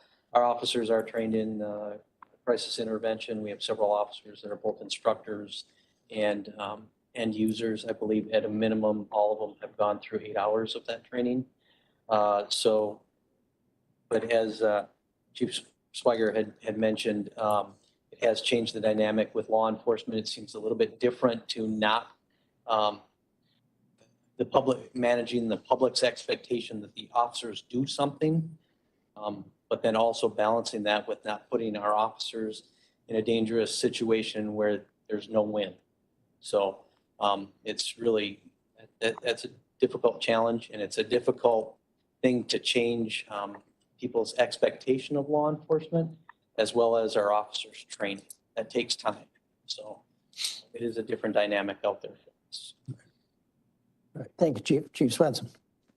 Yeah, along a similar line, one focus that we have is trying to get all of our officers through the 40-hour crisis intervention, just a little bit beyond what state mandate is. We're relying on Canvas Help quite heavily, and then some of our officers who are veterans have developed some resources that's when applicable for some of our veterans.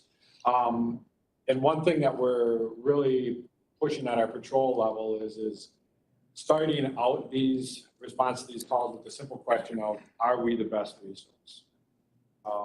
And if we're not, trying to be very hands-off and move it to where we think that. Like, sometimes we can be successful with that.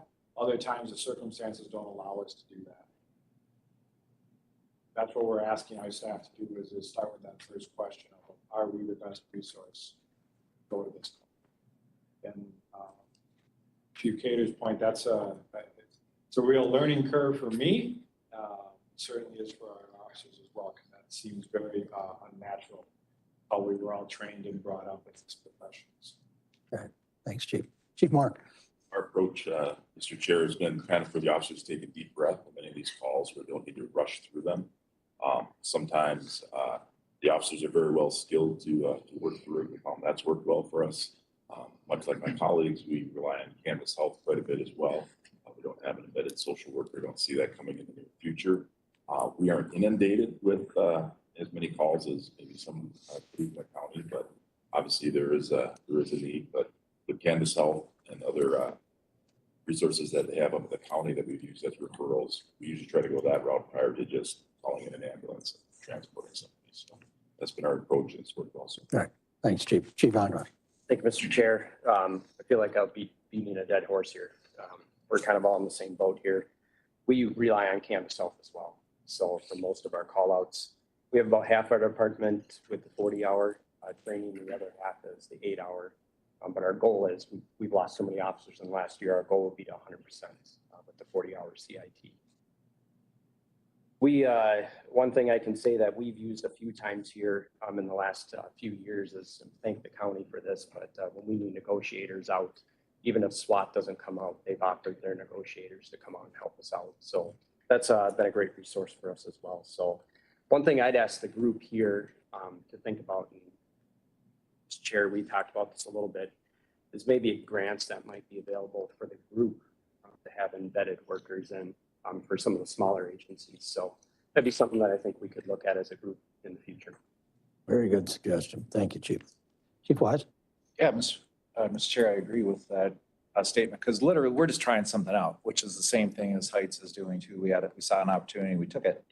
And the embedded social worker is working out well for us to be able to have the officers respond when a scene is stable, they leave, and then the mental health professional stays dialed in to try to get services. But it's not a panacea either, because there's still limited avenues for those people to receive help. And so we still get repeat calls back to the same people. It's just that the work is being done by the social worker. So yes, this position has value. We really need to encourage the state to step up, or somebody, or health insurance companies to step up providing services for people who need it. We do more than Rapids, population 63,000, does more than 1,200 mental health calls for service in a year.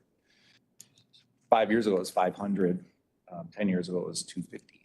So I don't think people are more in need. It's just people are more aware of it and calling 911 asking for help. So I don't want to belabor the conversation. To that issue, I met with an owner of a restaurant in St. Paul. He said last year he dealt with one mental health crisis a week, and now he deals with it one every night. He says it's gone up. I mean, severe, where he's got to escort him out at a major restaurant in St. Paul. Anyway, Manner. Mr. Chair, the Sheriff's Office obviously has our SWAT negotiators that we will use in extreme circumstances and is available to all the other agencies as well. We rely heavily on Canvas Health as well. We've been very successful using them, the mobile crisis unit and whatnot. And as Chief Swenson had said, our deputies are getting used to a different way of responding to these type of calls. Many times we won't even go. It'll be a phone call, or what we found is even FaceTime. FaceTime those that are willing to be able to communicate via that, so we don't have to put ourselves directly in front of the person and help them that way. So a lot of similar ways that we're dealing with this throughout the county. Good, thanks. Chief Boston. Thanks, Mr. Chair. So our embedded social work program has been so far, it's been great. It's really been a game changer. Just yesterday, for example, we had a couple of our officers went on a crisis call just as our social worker was starting her shift, and got very familiar with this person. Actually jumped in the squad with the officers and went in and helped address those issues because of that relationship that she's been able to build already. She's been doing a lot of follow-ups as well as taken if it's a situation where that doesn't require a police response, she just goes out on her own and addresses these issues. So it's been really great. We're going to be doing a presentation to the council in July just to provide an update and show, and I think we'll successfully show that it's definitely been worth the time and effort with putting this program together. One of the couple of the other things that we do, like with our officers, like most agencies here, we do the initial 40-hour CIT training with each officer. And then also a couple of years ago, the Police Executive Research Forum out of DC developed a training called ICAT, which stands for Integrating Communication Assessment and Tactics. And we sent a couple of our officers out to that training. And it's a really great training that builds off of that initial 40-hour CIT. Problem has been, it's been hard to find those. PERF has not been, they haven't had a lot of classes since the pandemic to train up more instructors. They were at the Chiefs conference this last spring, back in April. They assured us that they're going to be, we should be seeing some of those classes coming out this fall. I'd encourage if they do have some metro classes. It's been very, very good training. And I would encourage anyone to take advantage of that. I think it's going to be kind of that next step to build off of the regular CIT training. Absolutely. And I think, Mary, you want to add to that? Yes, about our embedded social worker, just that the perception from the community has just been so positive as a budget item. I think this is there's no question about the value of having her on, and as part of our community or as part of our department, if we could add her in as a staff, I think absolutely everyone is just thrilled. And when I talk to people about it, they've heard about it, they've heard their neighbors talk about it. So it's really like gone through the community where everyone's just proud to talk about it, which is a great thing to have about your police department. And that's been great. She's really, she really is truly a member of the police department. That transition happened just like that. And it really, like I said, you never know. It's a new program for Columbia Heights, but it's not a new program. Throughout the state, there are counties that have that. But it's been great to see how she's really gelled with the police department. And she's just another great resource for us, and it's really become a great part of our department. Good, great to hear, Chief. Chief Peterson. We're much like every other community. It's calls for service related to low-level offenses committed by individuals who are mentally ill and specifically homeless. We do work with Canvas Health, which has been valuable to us, but we would love to incorporate the Columbia Heights model. We could use it. I would suspect that most of the individuals that we deal with already have some sort of county caseworker. We found it valuable to find that out and actually discuss things with the county caseworker, at least to give us an idea of what makes the individual tick and what we can do and when we respond, because they work with them most closely. And oftentimes I've called out county social workers and to come out to a scene.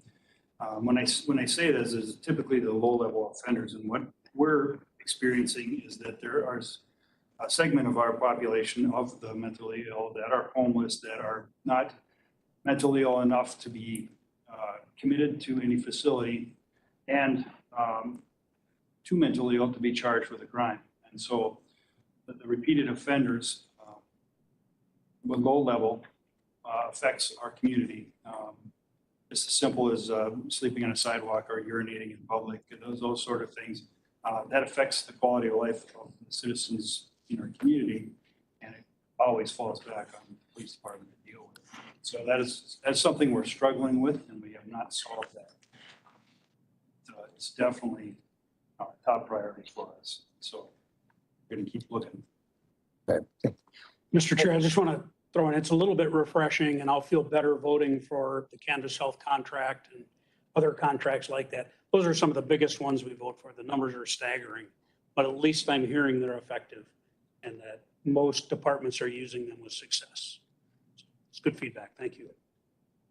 Chief Ziegman, you want to add anything from Freedom? Yeah, Mr. Chair, I can't speak to officer training. I know our initial training is that 40-hour CIT, but I won't pretend to know everything that Director Workey's doing with officers. The need in Fridley is very great, some due to demographics, others due to the hospital being in town, and whether patients were Fridley residents when they walked into the hospital, they oftentimes become Fridley residents when they walk out of that floor. So we have a myriad of resources that we've used from Canvas Health to ACAP to county social workers, Lee Carlson Center, which is located right in Fridley, but in many of your school districts as well. They've been great partners. We decided not to do an integrated social worker, but we just brought on board actually on the fire side of our public safety division, have a community health care worker.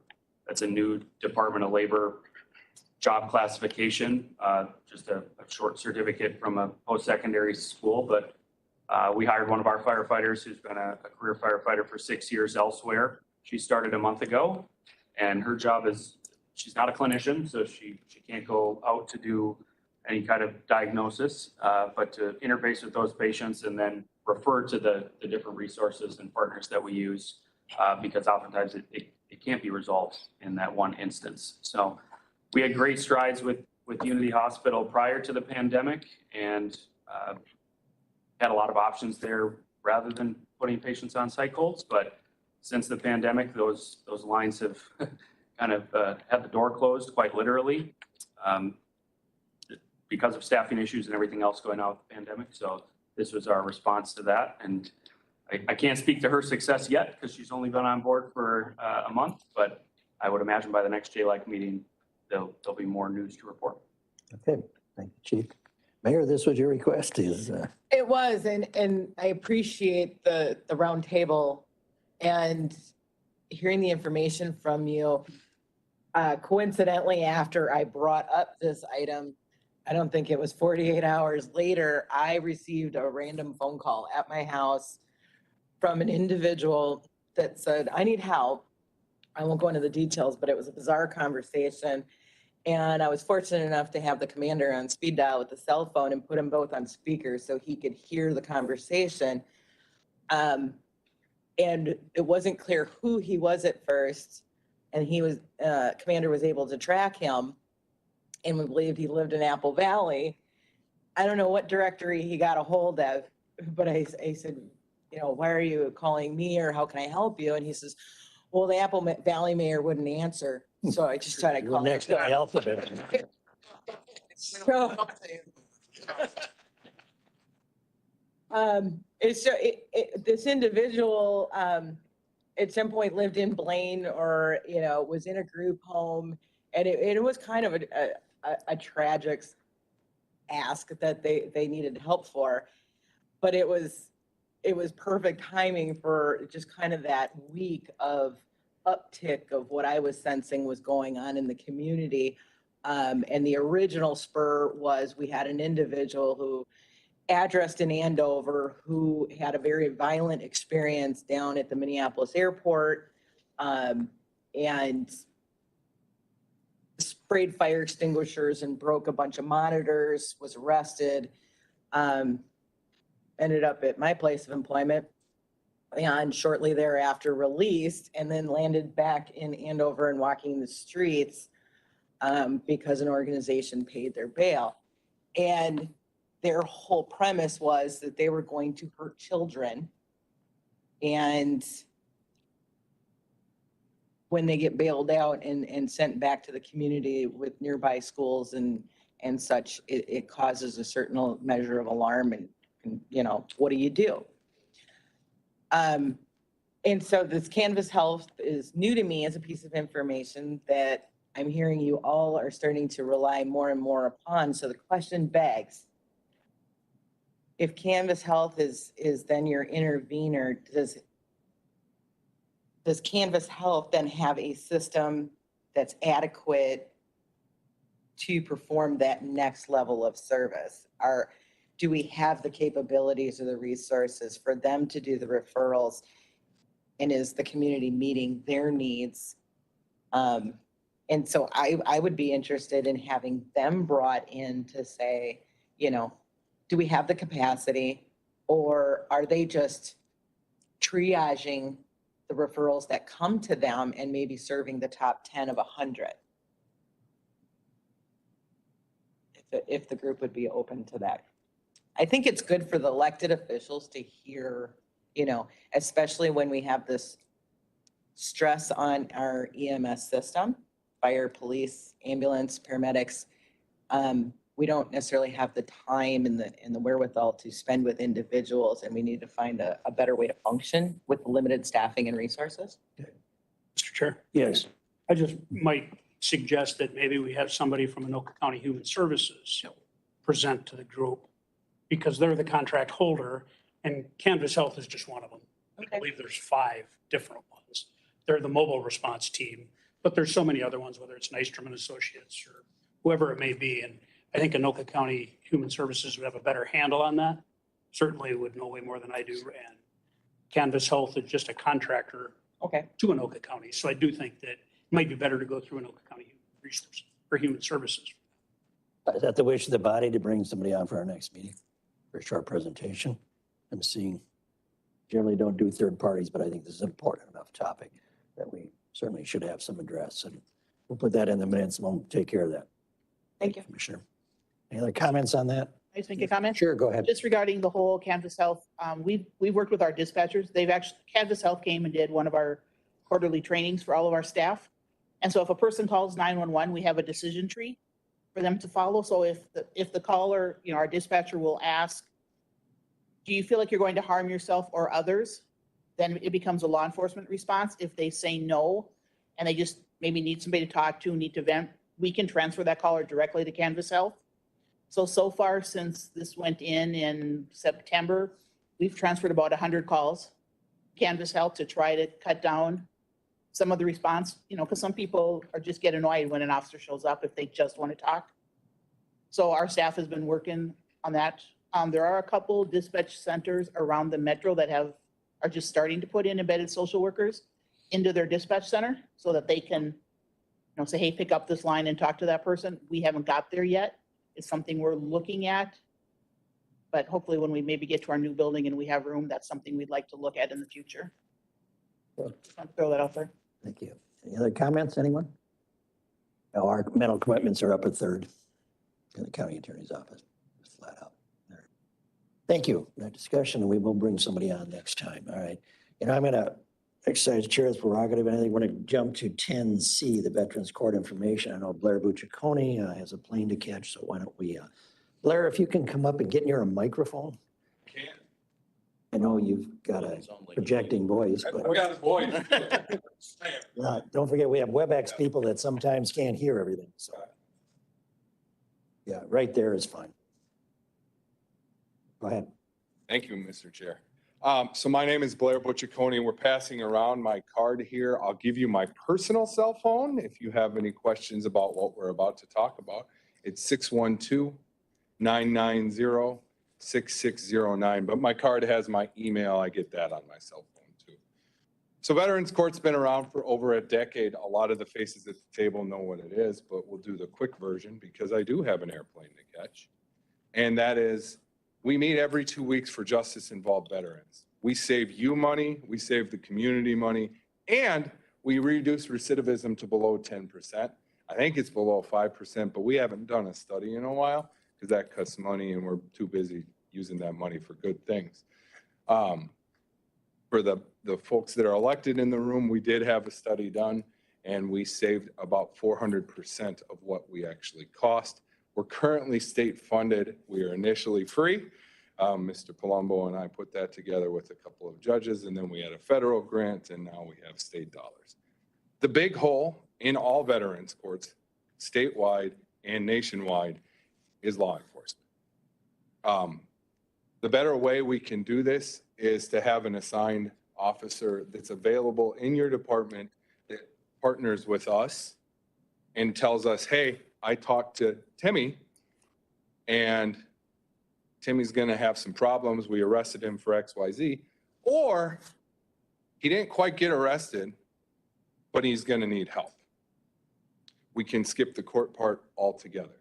So I'm here to do two things. I'm here to save you money, but I'm here to ask you for something to save you money. I want you to think about a person in your department that can partner with our probation officer and our Veterans Court coordinator when there's a justice-involved veteran that either gets arrested or is in crisis and needs help. And all you need to do is email me and I can give you more information about that. But what we envision here eventually, as building blocks, is a person that's part of our staff that helps serve the county countywide, that partners with these individuals within your agency, where if there's an individual involved that's just needing to come into the court or needs help, or frankly, you need something from us that you're worried about that they don't quite rise to our level, we can promise you we can grease the skids of the VA, the most bureaucratic agency in the country nearly. We can expedite help. So I want you to take away from this that what we do in our court generally is post-sentencing. We reduce recidivism by tailoring through the VA and community-based resources directly to that veteran or post-conviction court. And if you need to learn more about that, we can do that at a different time. But what I'm hoping to do and accomplish today, and our team is is to make partnerships upfront and get help to these folks sooner and not just have you trying to do it ad hoc yourselves, because we have the resources available to you. The mental health conversation that preceded this was a good example. We can do it all. We can't do the initial response, but we can do the follow-up. And that's what we want to do. I'll follow up with each of you individually if I don't hear from you within the next month or two.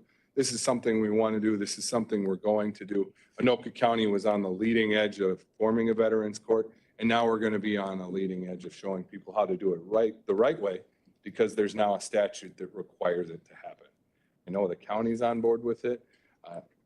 Frankly, I know Coon Rapids is on board with it, and Fridley is on board with it. So let's all get together and get it done. Larry, you might want to address for the group of the profile of the people you will accept into the vets court. So everybody but sex offenders. Felons, Yep, violent felons. yep. And now we lost the choice on that. Obviously, before that, we had some discretion about who we brought in and who we didn't bring in. But the reality is, if we can help them, if we can reduce recidivism and the impact on the community and help the person that signed on the dotted line to die for the country, that's what we're going to do. That's just what we're going to do. And it's our calling. And now we have a statute telling us we have to do it, but that doesn't matter. So any questions for Blair? Yes, Sure. Mayor. I'm the chair of the Beyond Yellow Ribbon in Spring Lake Park. Okay. We're the first Beyond Yellow Ribbon in Anoka County. I went to boot camp during Plenty's time in office.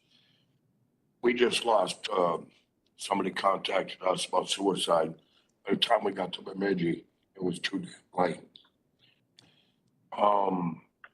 So when I get into these types of things, do you have information you can give me that I can train my volunteers with on the right procedures of where to go and what needs to be done? Other than the work I do with the 34th Red Bull.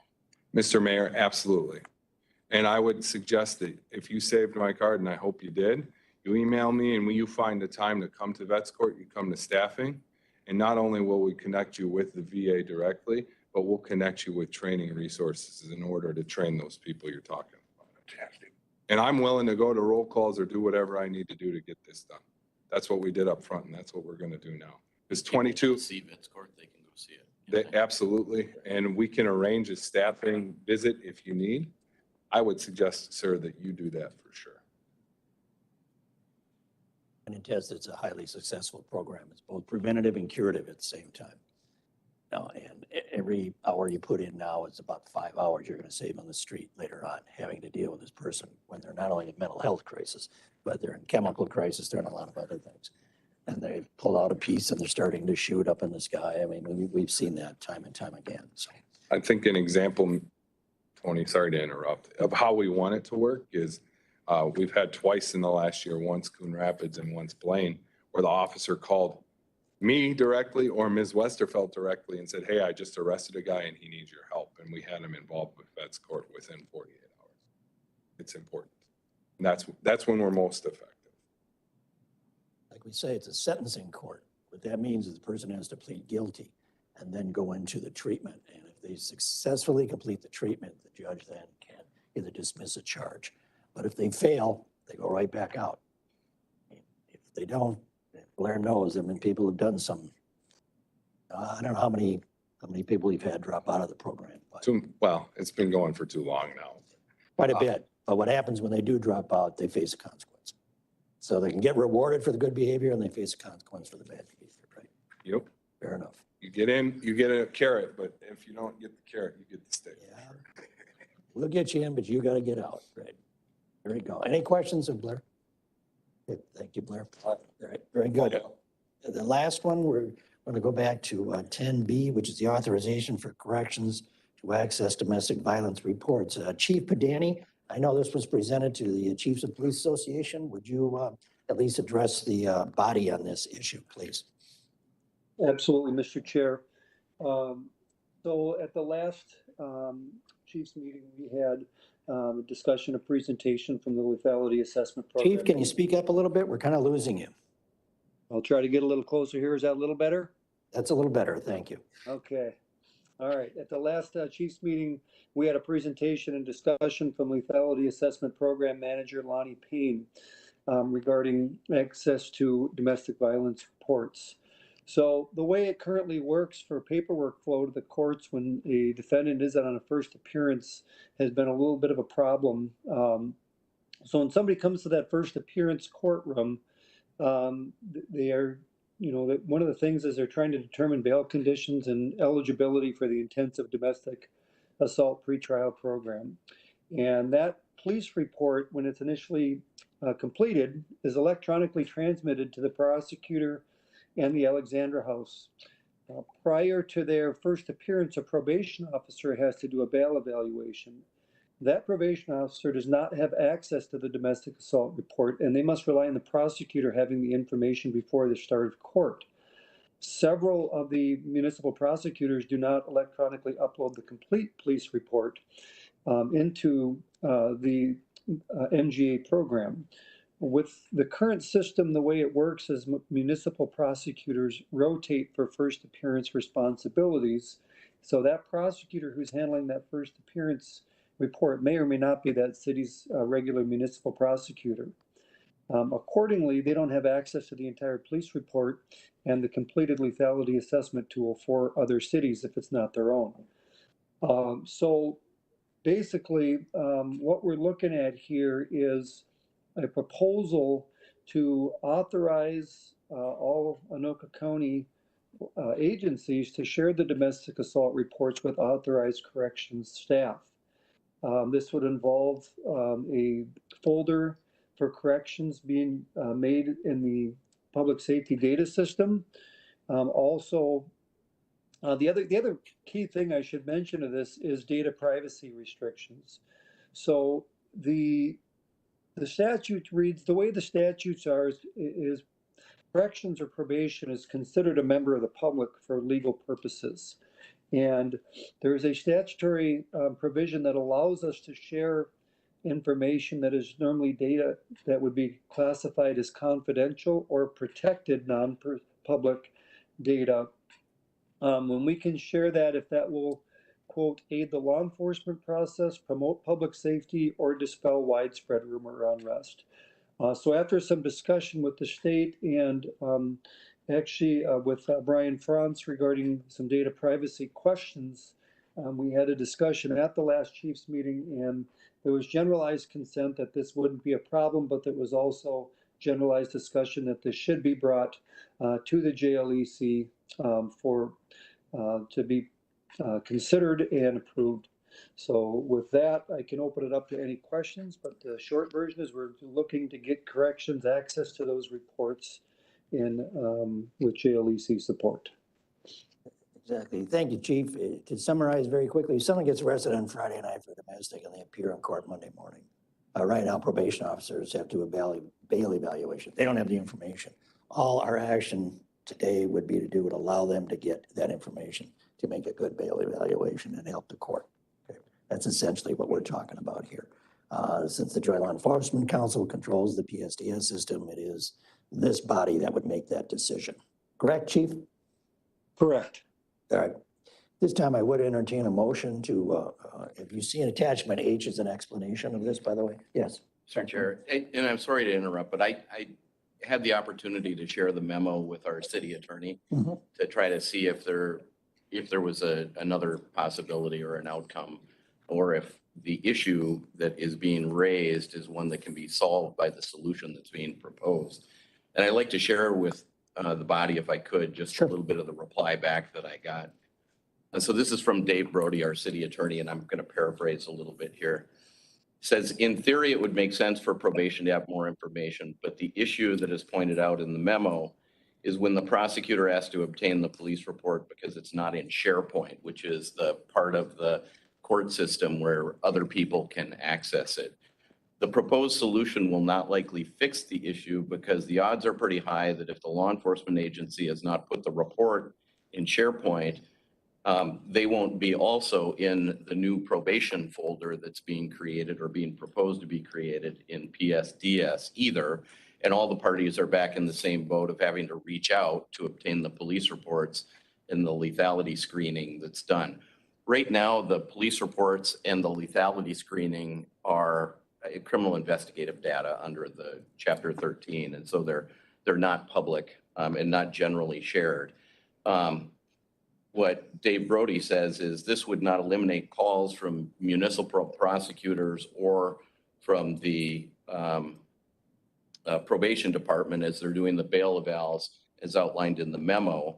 And it seems like this is more of a misunderstanding on the process the jail calendar prosecutors are having and law enforcement is having to go through to get the information for the jail calendar.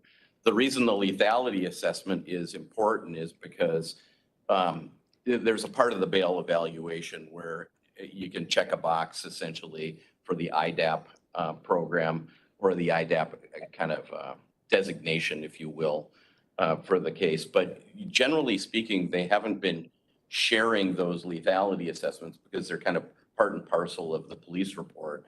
They share the outcome and what the recommendation is, but they don't share the actual report itself. So this would be a change. And what Dave Brody said is, I'll just read you, in closing, I or anybody from the Coon Rapids City Attorney's Office would be more than happy to speak with anybody else or probation to help kind of smooth this out. So I just wanted to put that out there. I don't want to derail anything that you have in the works, but I think the concern was that creating a new folder in PSDS might not really get to the root cause of the problem. Okay. Thank you for those comments. My understanding is there's been a folder created already for Alexandra House, correct? So this, I think, would be a very similar type of thing. Yeah, and the only other thing I would offer is that whatever policy that you create, that it be written down so it's clear that just by virtue of sharing it with certain presumably members of the public doesn't make it then a public document. Right. It preserves its confidentiality. Yeah, and I think, and that's a point well taken. I think some of the, there probably should be some rules about what sort of shared would be certainly limited to the number of probation officers and right. Identify probation officers. But I've spoke to Lonnie Payne, who's been working very hard on this for quite a while and said this certainly is a real public safety concern if you read the memo. Yeah, you want to get the information to the right people, but and those right people can be court partners. Right. But you have to be clear about kind of how they can then use that information later. And you also don't want to create a situation where, because it's in the hands of people who are filling out the bail evaluation, that then it has to be disclosed to the defense attorney at the time, because it's essentially an arm of the court as well. Sure. Thank you. Okay, thank you. Any other questions or concerns? This time? All right. At this point, I guess, what are the wishes of the body? Do they wish to go forward at this point and allow that access by the corrections people doing the bail evaluations, with the understanding that certainly the municipal prosecutors also have to be involved later on in the sharing of that information? I think one of the issues is that because other municipal prosecutors cover for others, they don't always have access. So example, you may have a Circle Pines prosecutor covering for a Blaine prosecutor, and they don't have access to Blaine files. This would just simply allow this narrow release of information to the probation officers to make that bail evaluation, which would in turn help the court. So, okay. Is there anyone willing to certainly make that motion with the understanding what Councilman Johnson has just said? This does need a little further work, and this is just one part of it. Yes. Okay. Would that be you, Mayor? Okay, Mayor, is there a second to the motion? Second. Mayor, any further discussion on that? Yes, Mr. Chair, then, so the municipal, this will be contingent on municipal prosecutors giving us their feedback on how to proceed. Is that what you're saying? I'm not sure it's to be contingent upon it, but I think it should be a part of the process. You know what I'm saying? Yep. I mean, I think this needs, it sounds like, I'm talking to Lonnie Payne, this needs to happen right now for public safety. But as has been raised, municipal prosecutors certainly should be a part of the discussion going forward. Is a part of the motion that then appropriate rules be created for Sure. the administration of this and the distribution of the information. Certainly. Mayor, is that Yes. part of it? Okay. So motion to allow with appropriate rules for other justice partners. Perfect. Okay, fair enough. I agree with. Okay. as a second. All right, any further discussion? Hearing none, all those in favor signify by saying aye. Aye. Aye. Hearing none, all right, the motion does pass. At this time, I think I'm going to recognize Chief Brad Wise and thank him for his accomplishments. He is done at the end of next month. He's been a very valuable member, obviously, of this body, is contributing out not only as a police chief, but as chair of the governance committee. Certainly, there have been in the formation, took it over from Chief Olson, right? I don't know willingly, but you certainly did. You stepped up. You did a great job. I worked through a lot of the stuff. He was involved with the budget of the PSDS, and we came in under budget on that. So he's done a remarkable job, and he's been obviously a very contributing member of this body. So please join me.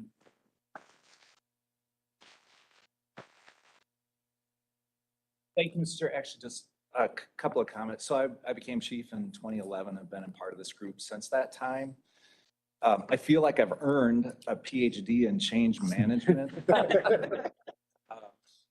We've done a lot in the last 11 years, and I'll say it's been, for this group, the JLEC, it's been the absence of egos in pursuit of the greater good has been the essence of success for this particular body. And a lot has been accomplished. I can't even imagine what it's going to look like 10 years from now. But, you know, when I started in 1995, we still had pencil and paper. So this is good. But thank you very much. I appreciate your comments. Thank you for your contributions, Chief, and I mean it. You've been a valued part of this. We've all been, we've certainly joined hands together, but you've certainly been one of those people that's contributed. Thank you. Okay, any other business anybody else wants to bring in? All right, I guess our next meeting is July 27th, 2022 at the Anoka County Sheriff's Office and by WebEx. And unless there's anything more to be brought before the body, I will declare us adjourned. Thank you all for coming. Thank you, WebEx attenders also.